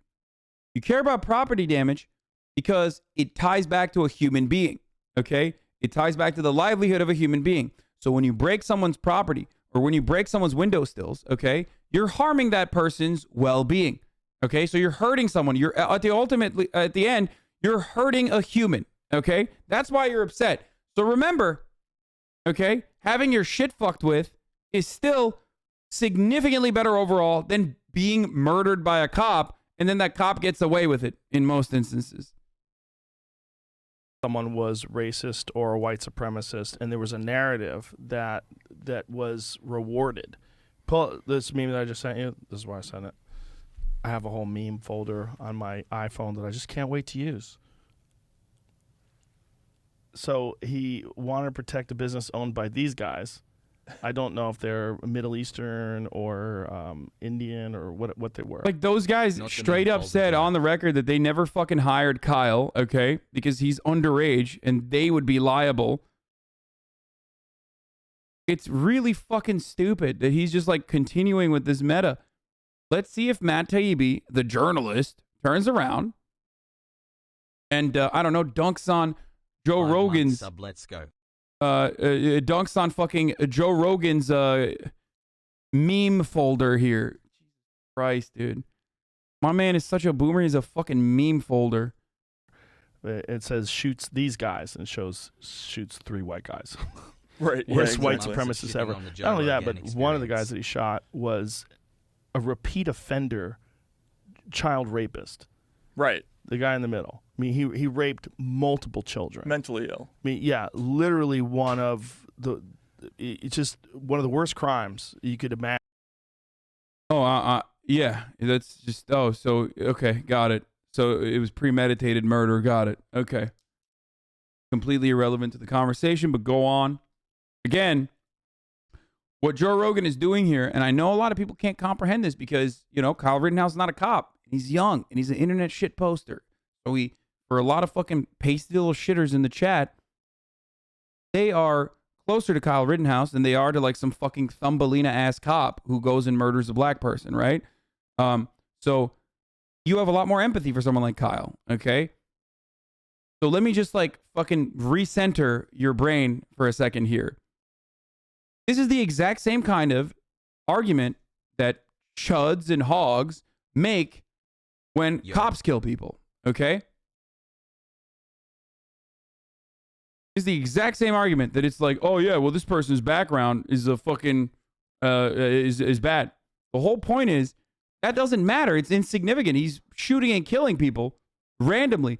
That does not work and should not work when a cop kills someone, and it certainly does not work with vigilante justice. Okay? Imagine. But they sort of without hesitation, people would do things like say, well, it's clearly a problem that there weren't enough. Not random? Yeah, it doesn't matter. It's still an escalation of force with a fucking AR-15 that he brought to a protest. And it previously said he wished he had on him to shoot at people he thought were stealing from a Target 15 days prior to actually using it. Okay? So I don't really give a fuck that you're like, oh no, it was like, okay. No, you can't just like run around with a gun antagonizing people, okay? And then when someone comes after you and you put your gun up and they come and they rush you and you shoot them, you don't get a fucking free kill. In most other normal, civilized, evolved countries where there are actual laws around that sort of thing, You can't even bring a fucking gun, an AR-15, and walk around the city. Okay? The reason why people call him a white supremacist, or called him a white supremacist originally, was because he went to a BLM protest as a counter-protester and fucking killed people. Okay? That's it. You go to a BLM protester as a BLM protest as a counter-protester, legally, not even legally carrying it, but like, you know, fuck that loophole, and shoot at people and kill them, of course, and then fucking pose with white supremacists. And admitted on the stand he pointed at people to get them to stop sitting on a car, and was confronted on video with the same evening when someone accused him of brandishing on them. So you support mob justice? Dog, what the fuck are you talking about? Mob justice? Are you fucking stupid? If I support mob justice, I'd be supporting Kyle Rittenhouse. What he did is vigilante justice.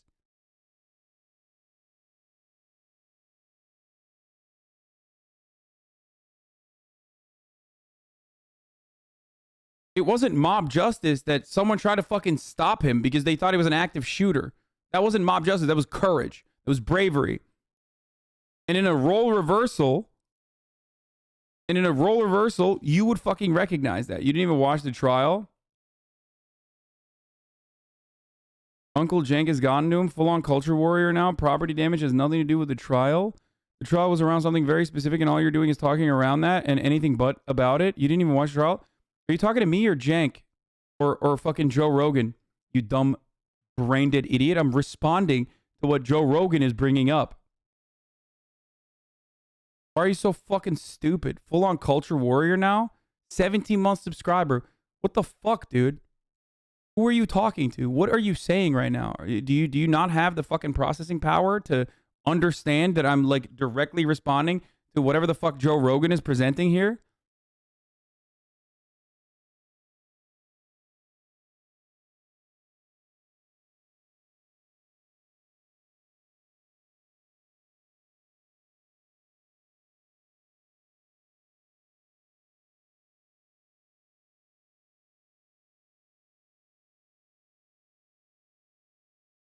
You didn't answer the question? You mean those do-good thieves that run free in lib towns? Wrong? You didn't answer the question? I did. I literally did. It was a dumb question, and I still did. I said, the reason why I'm talking about this is because that's what Joe Rogan is talking about. I wasn't watching Sorry. Bro, fuck off, dude. Seriously. I just like, fuck you.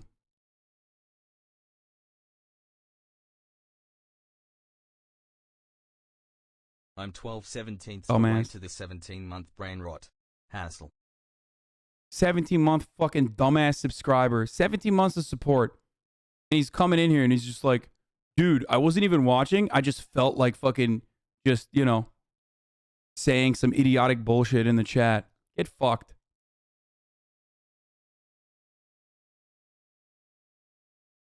Hi, Arjan.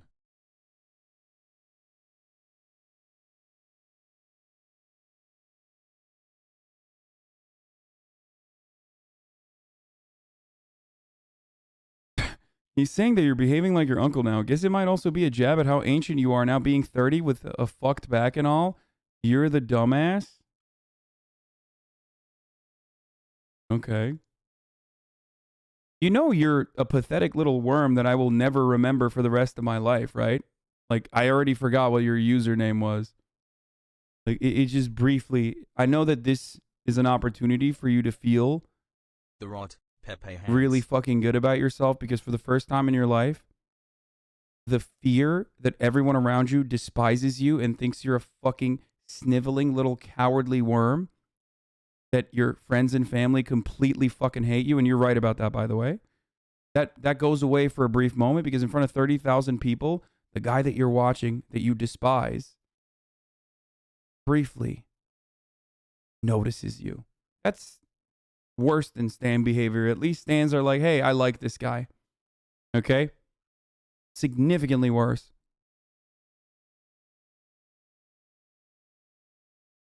But let me tell you, I've already forgotten about you. Okay?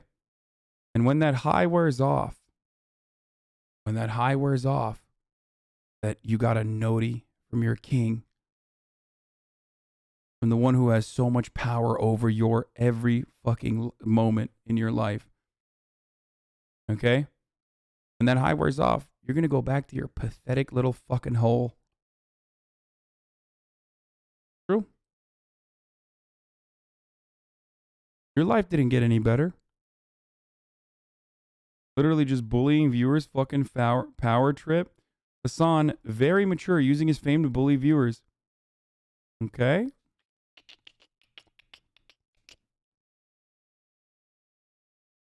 There you go. I haven't done this in a while. I think it's time. I really...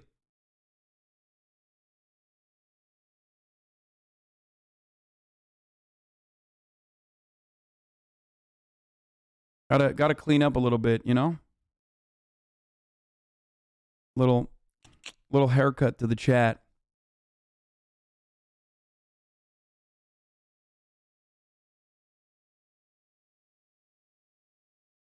Listen, if you've been in this community for a very long time, and you've been a supporter for a very long time, and I pull up your fucking logs and you're saying some dumb shit, let's be real. I will fucking ban you. Okay? I will permanently ban you because I expect more from you. You've been in here for a long time. I expect more from you. I expect you to have better takes.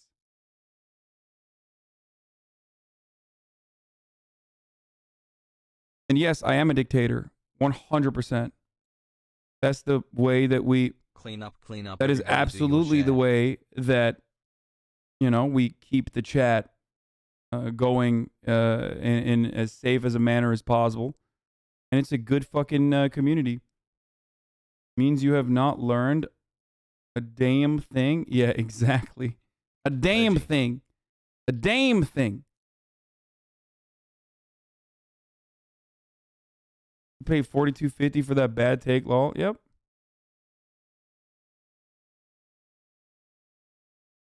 Minorities in the jury, in this case where everybody involved was white. HasanAbi purged these kids. I think a lot of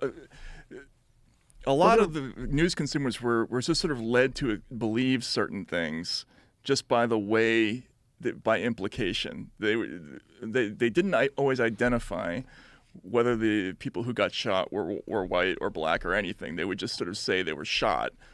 Meanwhile, they would say repeatedly that Rittenhouse was white. I have friends that are black that didn't know that they were white victims until the trial started. Right. And that said, dude, I thought he shot black people. Mm-hmm. They literally didn't know. And so the thing was, it was a Black Lives Matter protest. He shot people. They thought he shot black people. They thought he was a racist. There is not a single American media outlet that said that the victims that were shot by Kyle Rittenhouse were black. Okay? And the reason why Glenn Greenwald got fucking cumstered by Adam Johnson on Twitter, after saying that American media outlets made it seem as though those people were black, the victims were black, okay? And couldn't find a single fucking article. Okay, a single fucking article is because not a single American media outlet, which suck, by the way. Like, I'm not defending mainstream media here. Not a single one of them said that. Okay? If anything, the reason why your friends, black or white, assume that the victims were black is because of how prevalent white supremacy is, and the fact that this dude went to a Black Lives Matter protest as a counter protester. Okay? It has nothing to do with like the media implying it and constantly saying it's like blah blah blah. In front of a crowd against you to judge how if you go to a are against you for saying something pretty fucking Adam Johnson, the nons? No, justice. American Adam C. Johnson. Did you watch CNN? I'm literally currently watching the Joe Rogan Experience, dude. if my consumption implied that I was a liberal because I watched CNN, I watched significantly more hours of Joe Rogan and Fox News. I am the biggest hog. You should fucking bow down to me for my hog power levels, okay? For every one CNN clip, I watch like 11 Fox News clips. So what the fuck does that mean? Are you still triggered? Are you still butthurt that I watched one fucking CNN clip about Bill de Blasio being interviewed? He's still bringing that shit up. And then the president calls him a white supremacist. I got the picture. Right. Yeah, but didn't he prove in court that he was there to provide first aid and protect property? If he didn't, otherwise he'd been convicted? No, he wouldn't have. What the fuck are you talking about? Provide first aid in that same fucking court. Did you not watch the goddamn fucking trial? In that same fucking courtroom, he literally had to admit that he was lying about having EMT, having been trained to be an EMT, like openly. Also, he brought an AR-15. Are you, like, do you... Explain to me how you fucking heal people with your AR-15. Okay? Why are there so many fucking long-term community motherfuckers in here who are just, like, straight up, like, oh, I don't understand. Like, he brought... Why did he bring an AR-15 then? Just had my first meeting with the union organizer about unionizing. Was he fucking shooting, healing bullets at people? Is that what was going on? Was he applying first aid with his gun?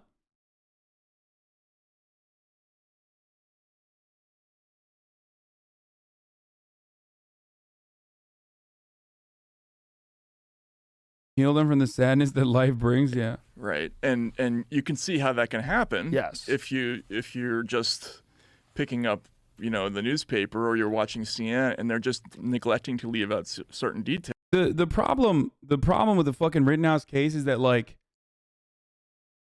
the problem with the Rittenhouse case is that it's not like fucking clear cut either way. Okay. But a lot of people see Rittenhouse as like a young white kid on the internet, and they see themselves in that situation because they're Americans, they're Ameri-brained, okay? 8 months. They have the worst case of Ameri brain rot. So they think, like, I'm going to be fucking gung-ho, you know, Joey Badass.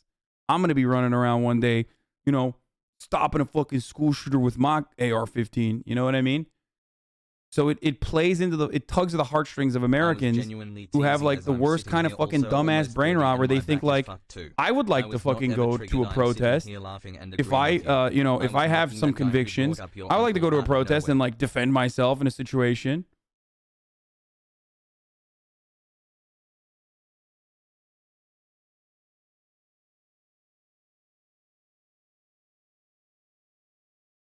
That's the point. Other grifter lefties focusing on debate lording the trial make it seem like Rittenhouse was an innocent child that done nothing wrong. These chatters doing the same shit. Yeah, they just, like, hear whatever other, like, avenues they get information from and just, like, come in and regurgitate it without even a moment of critical fucking thought. Details, which you know, it has to be strategic. And again, this gets back to what I was saying before.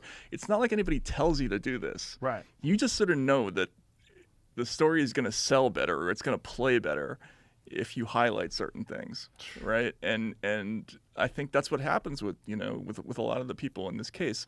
And it's uncomfortable to talk about this stuff because people assume that you have sympathies with somebody like Rittenhouse or, you know, all the people who lionized them on, you know, on Fox News. That's not it. You just got to get this stuff right. You have a heightened responsibility to get it right when people are amped up and they're. I find it really weird that there is not a single piece of evidence that was presented to show that, like, the media claimed that Kyle Rittenhouse killed black people, and yet that was talked about extensively.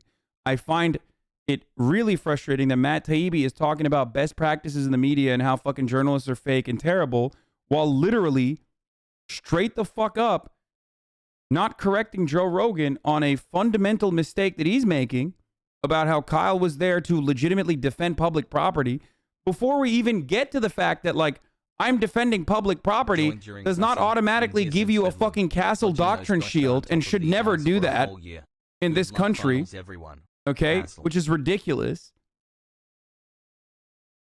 It's crazy. While still simultaneously shitting on the fucking media. Mad and they're ready to go out in the streets and fight each other. Yeah. That's when you have to be super careful about what you say, you know, especially in media. Okay, let's watch this. Bill Gates is given $319 million in media outlets. The Joe Rogan experience. Dude, this is so funny. So you think people aren't allowed to protect their property? Hey, dumbass. Was Kyle Rittenhouse at his dad's house? Was Kyle Rittenhouse at his dad's shop? Was Kyle Rittenhouse at his own house in the state over? Was Kyle Rittenhouse anywhere near his own property? No, he wasn't. You can't just fucking say, I'm defending private property and just go to a random fucking gas station and a car lot next to it and be like, oh, sorry, defending it.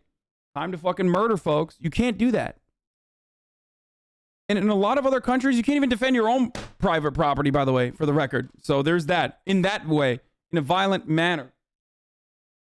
You have to prove that you didn't like escalate the use of force to an unreasonable degree if you kill someone.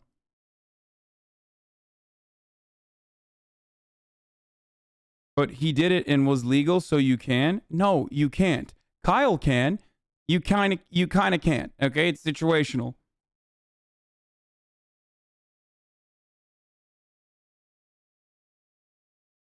He worked there and his father lived there too. Literally, you are wrong about every part of this fact.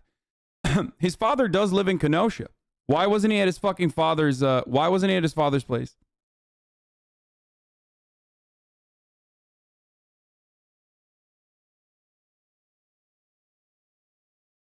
Hey chat, it's my birthday, say happy birthday.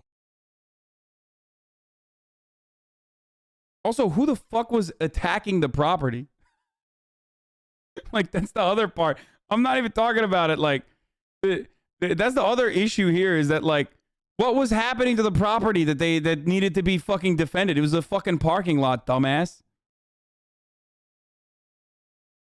The news business is so starved for revenue that they'll bend to anybody basically. Did you see that? I mean, I know Jimmy Dore covered it, but quite a few other people have realized it now. The amount of money that Bill Gates has spent on influencing media. No, I didn't. It's somewhere in the neighborhood of $300 million. Jeez. He's donated to these various media organizations, which for sure has some sort of an impact on how they cover him. Right. Well, of course, yeah. And look, once upon a time, we were, I've said it many times, we were trained to know that, for instance, think tanks, right? Like who was funding them, because think tanks are who get quoted in the New York Times and the Washington Post, right? So they're generating research that goes to journalists. Wait, can you guys describe to me why Kyle Rittenhouse was running around with his gun away from the property? Because he wasn't who was defending the property then? Was it on fire when Kyle Rittenhouse wasn't at the property? Because he was running around with his AR-15 in other places. Before we get to the fucking dumbass Jimmy Dore conversation here.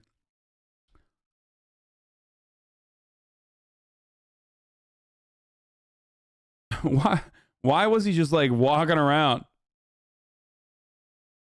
You think? Merry Christmas chat, and Hasan feels okay, man. Was he also, maybe he was looking around to defend other properties as well. He was like, well, I'm already done defending this private property. Time to defend the other private properties as well.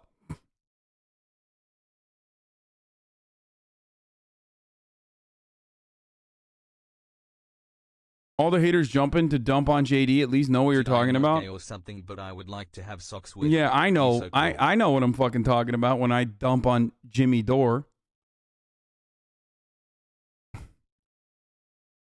Jimmy Dore is getting the anti-vaxxer bag, boys. That's just that is exactly what's going on.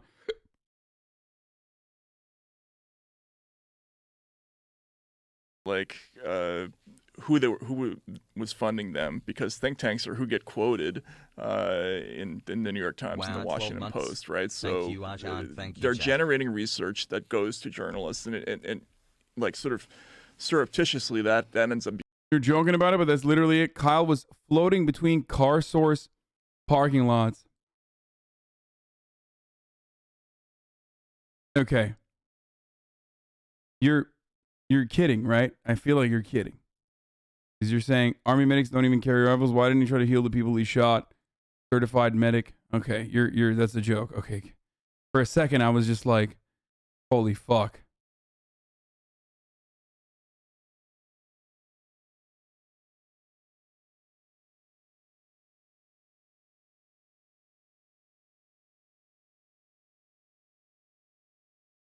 Saying that was his defense. Yeah.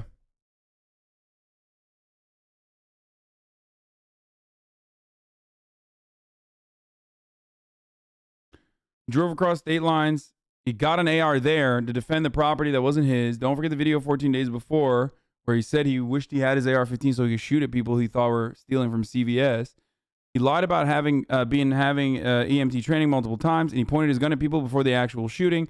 No one attacked the lots with the hog larpers. They were the ones who walked out of those places to chase us, and the police Bearcats funneled us there. That's true. That's the part that we always forget. So the police do know how to do crowd management.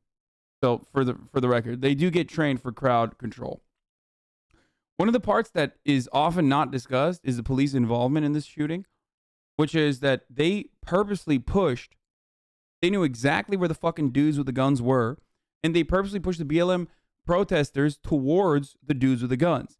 They also knowingly the reason why I'm saying they knew where the fuck the dudes with the guns were, because they saw them walk by them before and literally said, "You're doing a great job, brother." They gave him fucking water and shit like that.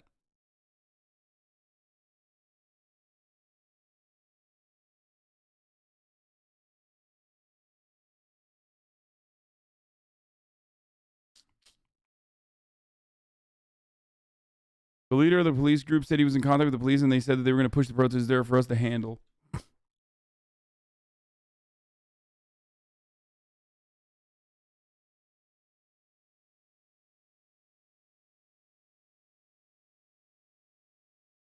Yeah.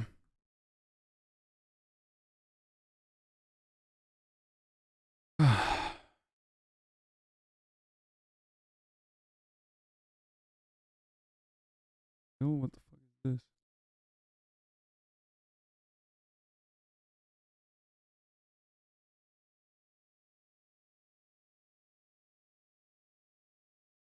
Genuinely wanting to see for myself, where'd you find out that the police did this? They covered it extensively. They covered this entire story extensively. It just never got really talked about as much. They were being pushed away from certain parts towards certain areas. The area where the gas station is literally where the gunmen were.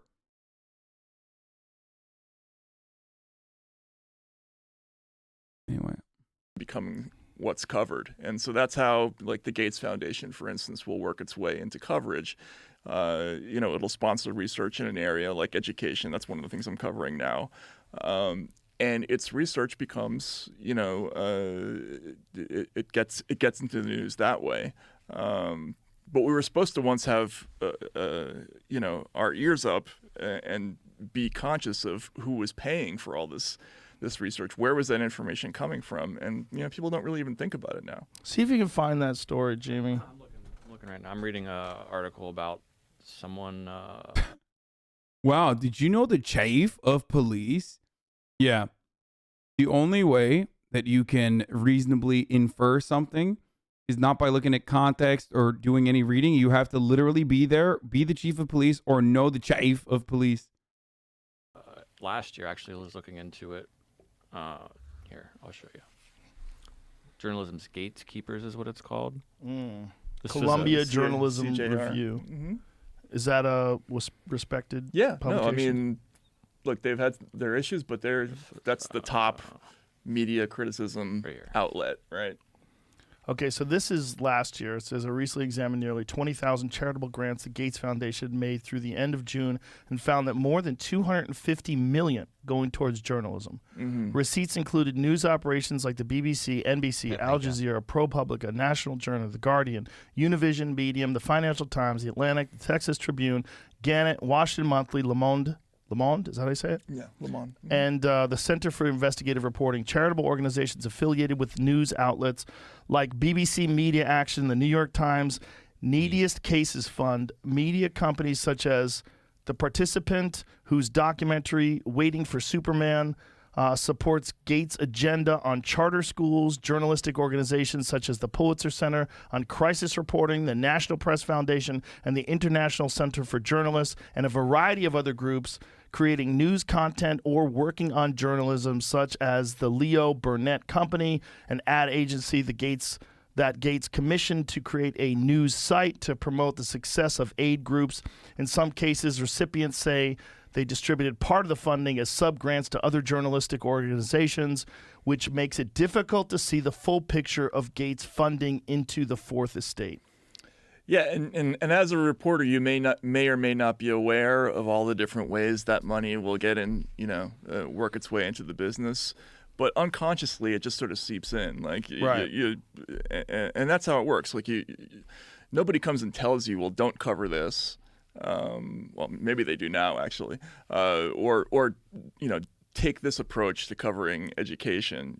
What ends up happening is that you just kind of get a feel based on the reaction of your editor to whatever pitch you're giving at the moment. Hey, would you be interested in this story about whether or not this approach to standardized testing worked, right? And if the editor says, yeah, that's interesting, maybe, right? Then just never to broach that again, right? But if it's with, in the right ideological slant, they're going to be hot for it, right? Interesting. And that's how it works. That's how it works with everything. It works, with foreign policy. When I worked in Russia, if you pitched a story to an American editor about how the U.S. funded. For the record, if you talk about this without mentioning how, supposedly quote unquote right-wing billionaires also do the exact same thing, or rather the fact that being a billionaire automatically means you're above the left-right dichotomy and straight the fuck up are just funding both sides and every outlet, because every outlet is fucking created to churn propaganda that defends you and defends the institutions that make you money and the system that makes you the billions of dollars, you're a fucking grifter. Sorry, it's just so selective at this point that it just feels like you're just doing this for agitprop. Something that Republican propagandists do regularly, okay? Republican propagandists do this regularly, where they're just like, oh, man, those corporate elitists, we fucking hate those corporations, right? We fucking hate them. Those corporations, the ones that are left-wing, supposedly. Yeah, left-wing corporations like what, Facebook? The socialist Jeff Bezos. And the problem is, Matt knows better. He knows better. He's interviewed Noam Chomsky. He wrote a book that he believes was like the successor of manufacturing consent. He's tried to apply manufacturing consent into the internet. He knows that this is straight up just a both sides issue.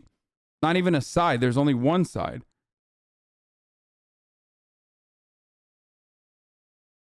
Honestly, I've loved being in this community, and I can't wait. Yeah, the Griftopia writer is now a right-wing grifter. That's so sad.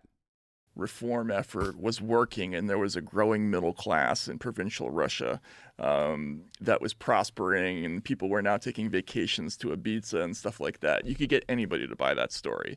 But if you came to them with a story about how actually, the transformation of capitalism has been He's not a grifter. You just have selective hearing. You're framing. Hasan, you are the one being selective in your listening. They both call out the corporatocracy on both sides of the aisle. Your framing of their discussion reveals your own biases. My biases towards what? You dumb bitch. My biases towards what? That like a person who I literally fucking loved and saw as an incredibly influential figure in my life, who now constantly fucking writes articles about how, you know, Black Lives Matter rioters are terrible, or some fucking freshman got upset at their college professor, and this is why this is why Western civilization is fucking falling apart with like less words. Okay? I straight up just mentioned that it's not even a both sides thing. There is no sides. There's only one fucking way to look at it, and that is through the lens of class.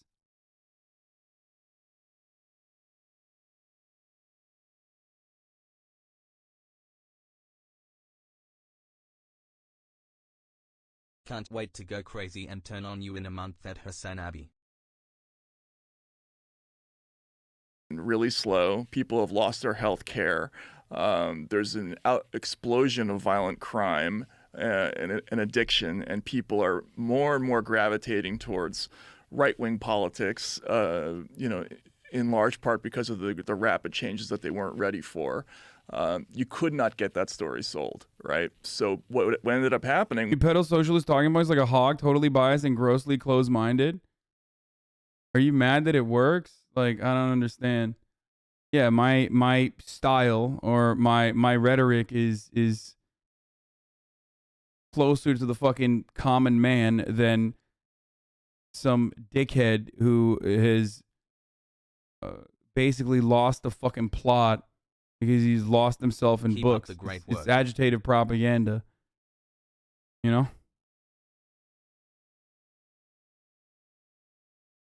Also, you wrote pedal, which is funny.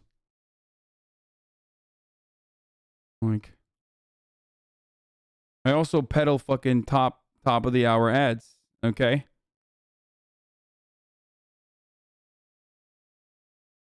I pedal top of the hour ads at the top of every hour.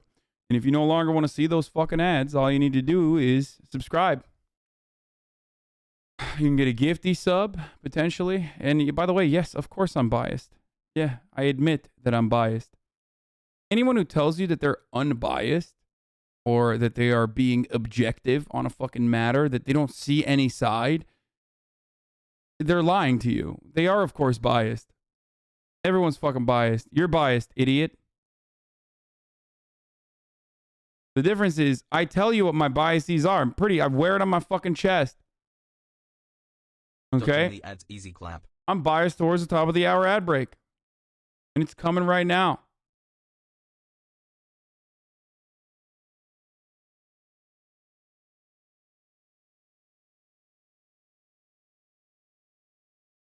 But if you fucking subscribe for $5, or if you don't have $5, you can subscribe for free. Okay, with a Twitch Prime, that is. And you no longer need to see those ads.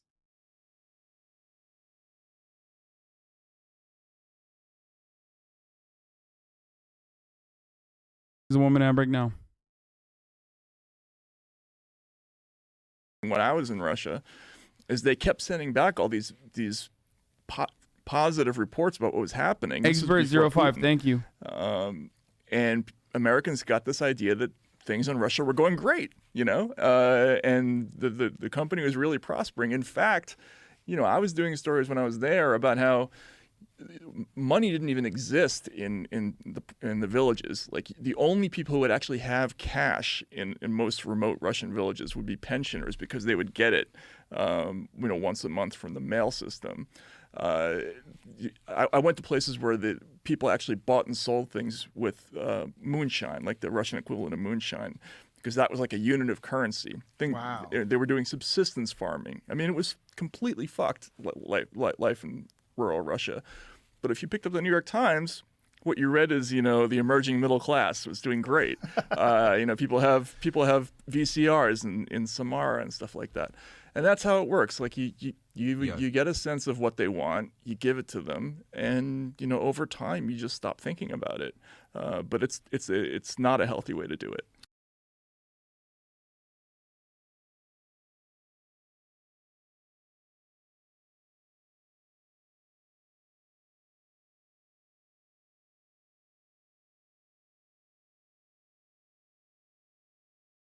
What? If you missed it, Corin B gifted 6 gifts. I did not see that.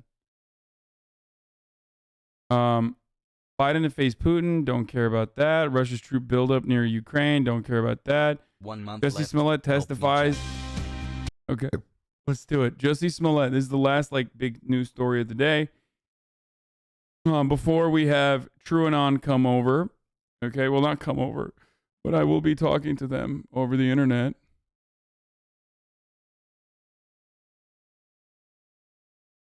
Okay.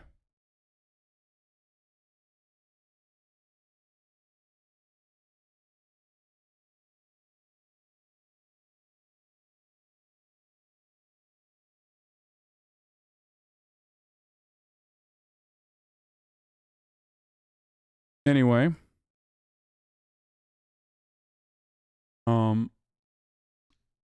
After that, we're gonna have Liz and Brace over Discord to talk about the Ghislaine Maxwell trial. Here it is. Welcome back to CBS Mornings. Jussie Smollett continues testifying this morning at his criminal trial in Chicago. The former Empire actor is charged with 6 felony counts of disorderly conduct. He's accused of filing a false police report claiming he was the victim of a hate crime attack in 2019. Charlie DeMar is outside Chicago's Cook County Courthouse. Charlie, good morning. Vlad, good morning. So far, Jussie Smollett has spent about 6 hours on the stand. For one of those hours, Smollett was questioned by prosecutors about why he didn't cooperate with certain parts of the investigation. Smollett also denies claims made by the Osundaro brothers, who testified last week that they were paid to carry out the attack. Now, legal experts, they are torn on whether or not the defense made the right move on putting Smollett on the stand. Jussie Smollett is trying to convince jurors he did not stage a violent hate crime on himself. On the stand, Smollett, who is black and gay, said that he and Abel Osundaro were friends. He said they did drugs together and had a sexual relationship. You ready to tell your truth? I'm ready to do what I got to do. Yeah? Yeah, tell the truth, not my truth. In court, Osundaro told the jury that Smollett wrote him a check for $3,500 for a workout program and for helping to stage the attack. Smollett denied that claim, testifying that the check was for nutrition and training advice. When describing the attack, Smollett said, "It felt like someone massive coming up to me, not enough time to think." When asked why he didn't notify police, Smollett said, "I'm a black man in America. I don't trust police." Police entered Smollett's downtown apartment on the night of the attack in response to a 911 call from someone who said they worked for the actor. Smollett is seen on police body camera video in a red and white sweater with the rope around his neck. Brothers Abel and Ola Osundaro were initially identified as the attackers and arrested. Smollett was also arrested, and within weeks, he was charged with staging the crime. But the charges were dropped by State's Attorney Kim Foxx. A special prosecutor later assigned to the case. What was Kim Foxx's relationship with Jussie Smollett? I forgot the details of this case, but it's such a funny fucking story. It's just so obvious what happened. Okay. I cannot believe that he's still trying to get out of this. It is wild. Absolutely wild. He left the rope around his neck too. He's just so stupid.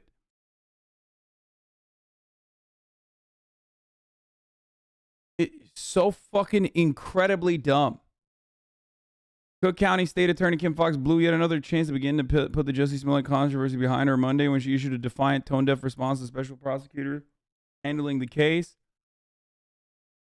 Web summary was damning and devastating, but rather than issue a long overdue apology or explanation, I made mistakes. I'm sorry. Fox responded defensively yet again, denying any misconduct, concluding her 237-word news release with a declaration that she will have no further statements on this matter.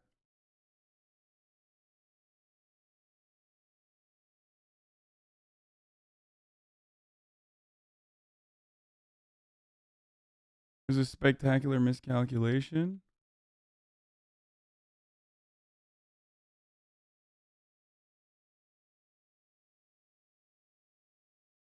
He's like really, I mean, it was like a really dumb way to do this. Like, that's the point. It's just like, why did you think you would get away with this?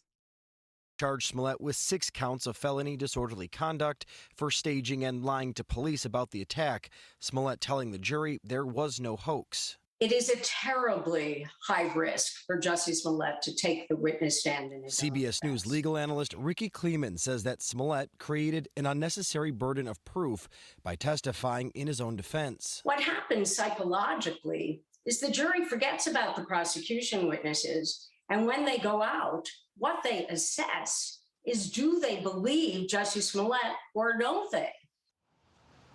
Chuhee Jun, thank you for the 10 gifted subs. And today, prosecutors will finish cross-examining. Oh, by the way, he definitely should go to jail. I'm sorry. Like, get mad at me all you fucking want. But, like, straight up.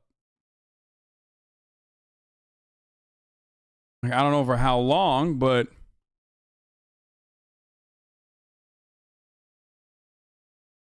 nuts to just, like, fucking make up a hate crime. Smollett, this case could be in the jury's hands as soon as tonight. Now, Smollett has pleaded not guilty to 6 counts, and if convicted, he could serve up to. Was it Rightoid back when this all happened? Was there much defense for Smollett when this first happened? No, not necessarily. Happy anniversary. It wasn't like people. Not really. People thought it was sussy. I thought it was real fucking sussy. There was definitely some people in my chat that were yelling at me. I remember that. Never changed, chatters. Not after it came out that he faked it. No, there were people. I remember people in my fucking chat yelling at me and saying, like, the Chicago Police Department are liars. I can't believe you're siding with them over Jussie Smollett. I was a much, much smaller streamer back then, but I do still remember arguing with fucking chat. It wasn't one person. No, it was not one person. That's bullshit. I 100% had a fuckload of people being like, yeah, I was like a 3K Andy, and there was still a fuckload of people in here that were straight up saying that I was wrong. 3 years in prison. Nate? Charlie, thank you. High-profile actor, high-profile trial. And introducing new facts, it just causes a little bit more confusion. Always curious when a defendant takes the witness stand. Right. Yeah, they say it's always risky, but listen, he's sticking with his story. The Nigerian brothers are sticking with their story. Somebody ain't telling the truth. So it'll be up to the jury to decide. Yeah, I wonder who the fuck is not telling the truth there, man. So strange. I wonder who it is. Crazy.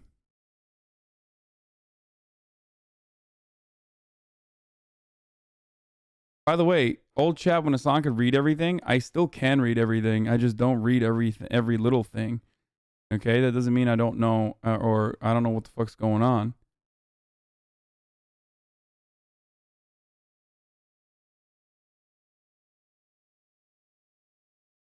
You know?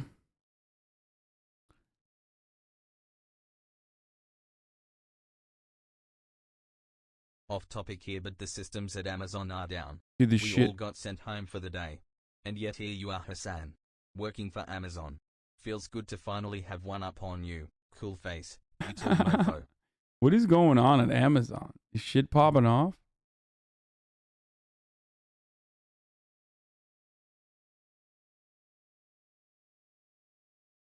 If you can read everything, have you noticed me trying to get you to talk about AWS? I saw some people talking about the AWS fucking systems pooping in the chat, but I don't know what the fuck the exact deal is. And not surprising, Amazon breaks down all the time. It's a very common occurrence. Major AWS failure. It's effing my workup run. Apparently, it's like fucking up even the distribution side. Like, it's just straight up messing everything up. Thank God Twitch is working, though. You know?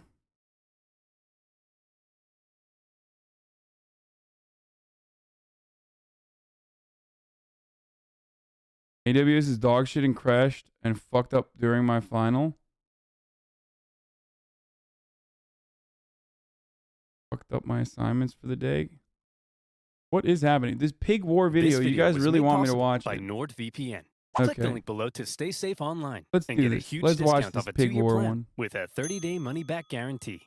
Trouble sleep. TrueAnon is coming at 4, actually. We're pushing it back a little bit. AWS fucked them up too. Need someone to snuggle? Then why not snuggle? Me! The limited edition OverSimplified. For the record, I was just kidding, okay? It is not. AWS has nothing to do with their Plushie situation. is available for pre-order for a few days only. Get it quick along with some beautiful new character pins. Look at us, boys. We've only gone and bloody done it. Which one of my apps is fucked then? Like no Uber Eats, boys? Is that what's going on right now?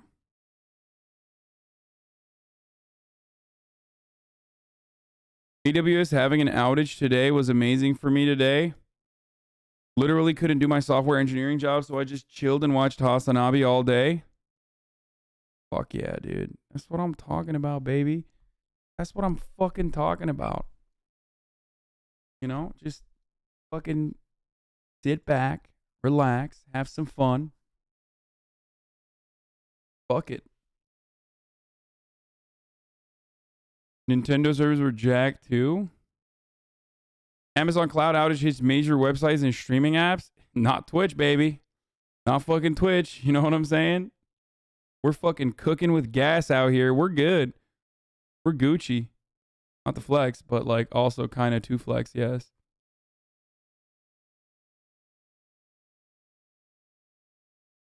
We doing all right.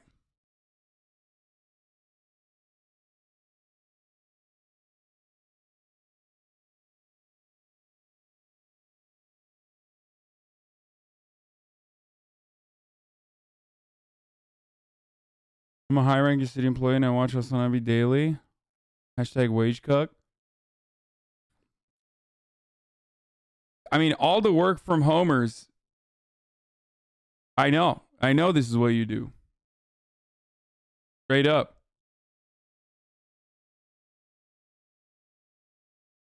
All the work from homers in the chat. This is what they do. Tinder is down, red alert. Oh no, man. On God, we're gonna get you some pussy chatter. Don't worry.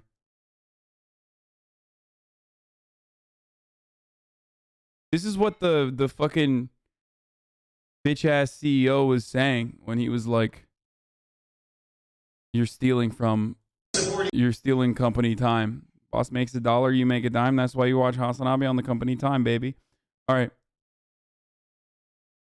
Let's watch this. Yeah, dog WFA. These two. There's actually other veterans in Oregon's race. There's other front runners. But why support these two? Well, because I've been in Congress for almost 3 years now. There's 2 types of members of Congress. There's performance artists, and there's legislators. Now, the performance artists are the ones that get all the attention. They're the ones you think are more conservative because they know how to say slogans real well. They know how to recite the lines that they know that our voters want to hear. Let me tell you guys something. In the first 2 years of Trump's presidency, when Republicans were in control, when every single time we were voting on Donald Trump's agenda, who do you think was at the top of that list voting with Trump, and who do you think was at the bottom? A lot of names you would recognize are at the bottom of that list. A lot of names you would recognize are at the top of that list. Number 2 is probably going to make you cringe a little bit. It's Adam Kinzinger. Voted with Trump almost 99%. He was number 2. You know who's at the bottom? Everybody in the Freedom Caucus. All of them. What you hear so often is not true. Working from home. It's not true. We have grifters in our midst. Not here, not like in this room. That's not what I mean. I mean in the conservative movement. Lie after lie after lie, because they know something psychologically about the conservative heart. We're worried about what people are going to do to us, what they're going to infringe upon us. Money man with his $3 million house. How's that house you bought with socialist money? You've never actually worked a day in your life. You just take money from people and buy things that they could never afford. A sham just like the rest of your family. You're a sellout. Man, I don't know. I'm going to keep this one in the chat for now. I think what people don't realize is like when you write stuff like that, Mr. Pinko dies. When you write stuff like that, like you don't come across as like an anime villain. You know what I mean? You just come across like a fucking dude who is just unreasonably butthurt. Like you're just real mad. You know what I mean? Like not a single person is just like, first of all, I'm currently working. I'm working right now. You know what I mean?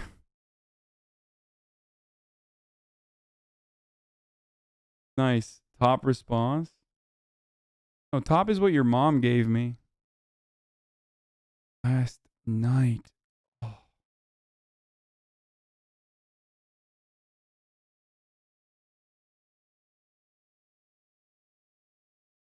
Listen, motherfucker. I don't want you to call me your stepfather.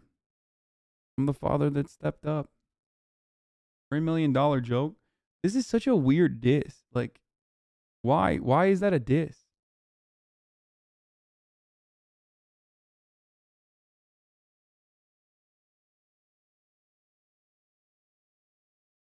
It's like, dude, you're so fucking successful, dude.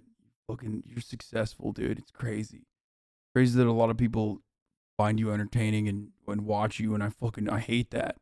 You fucking got me, dude.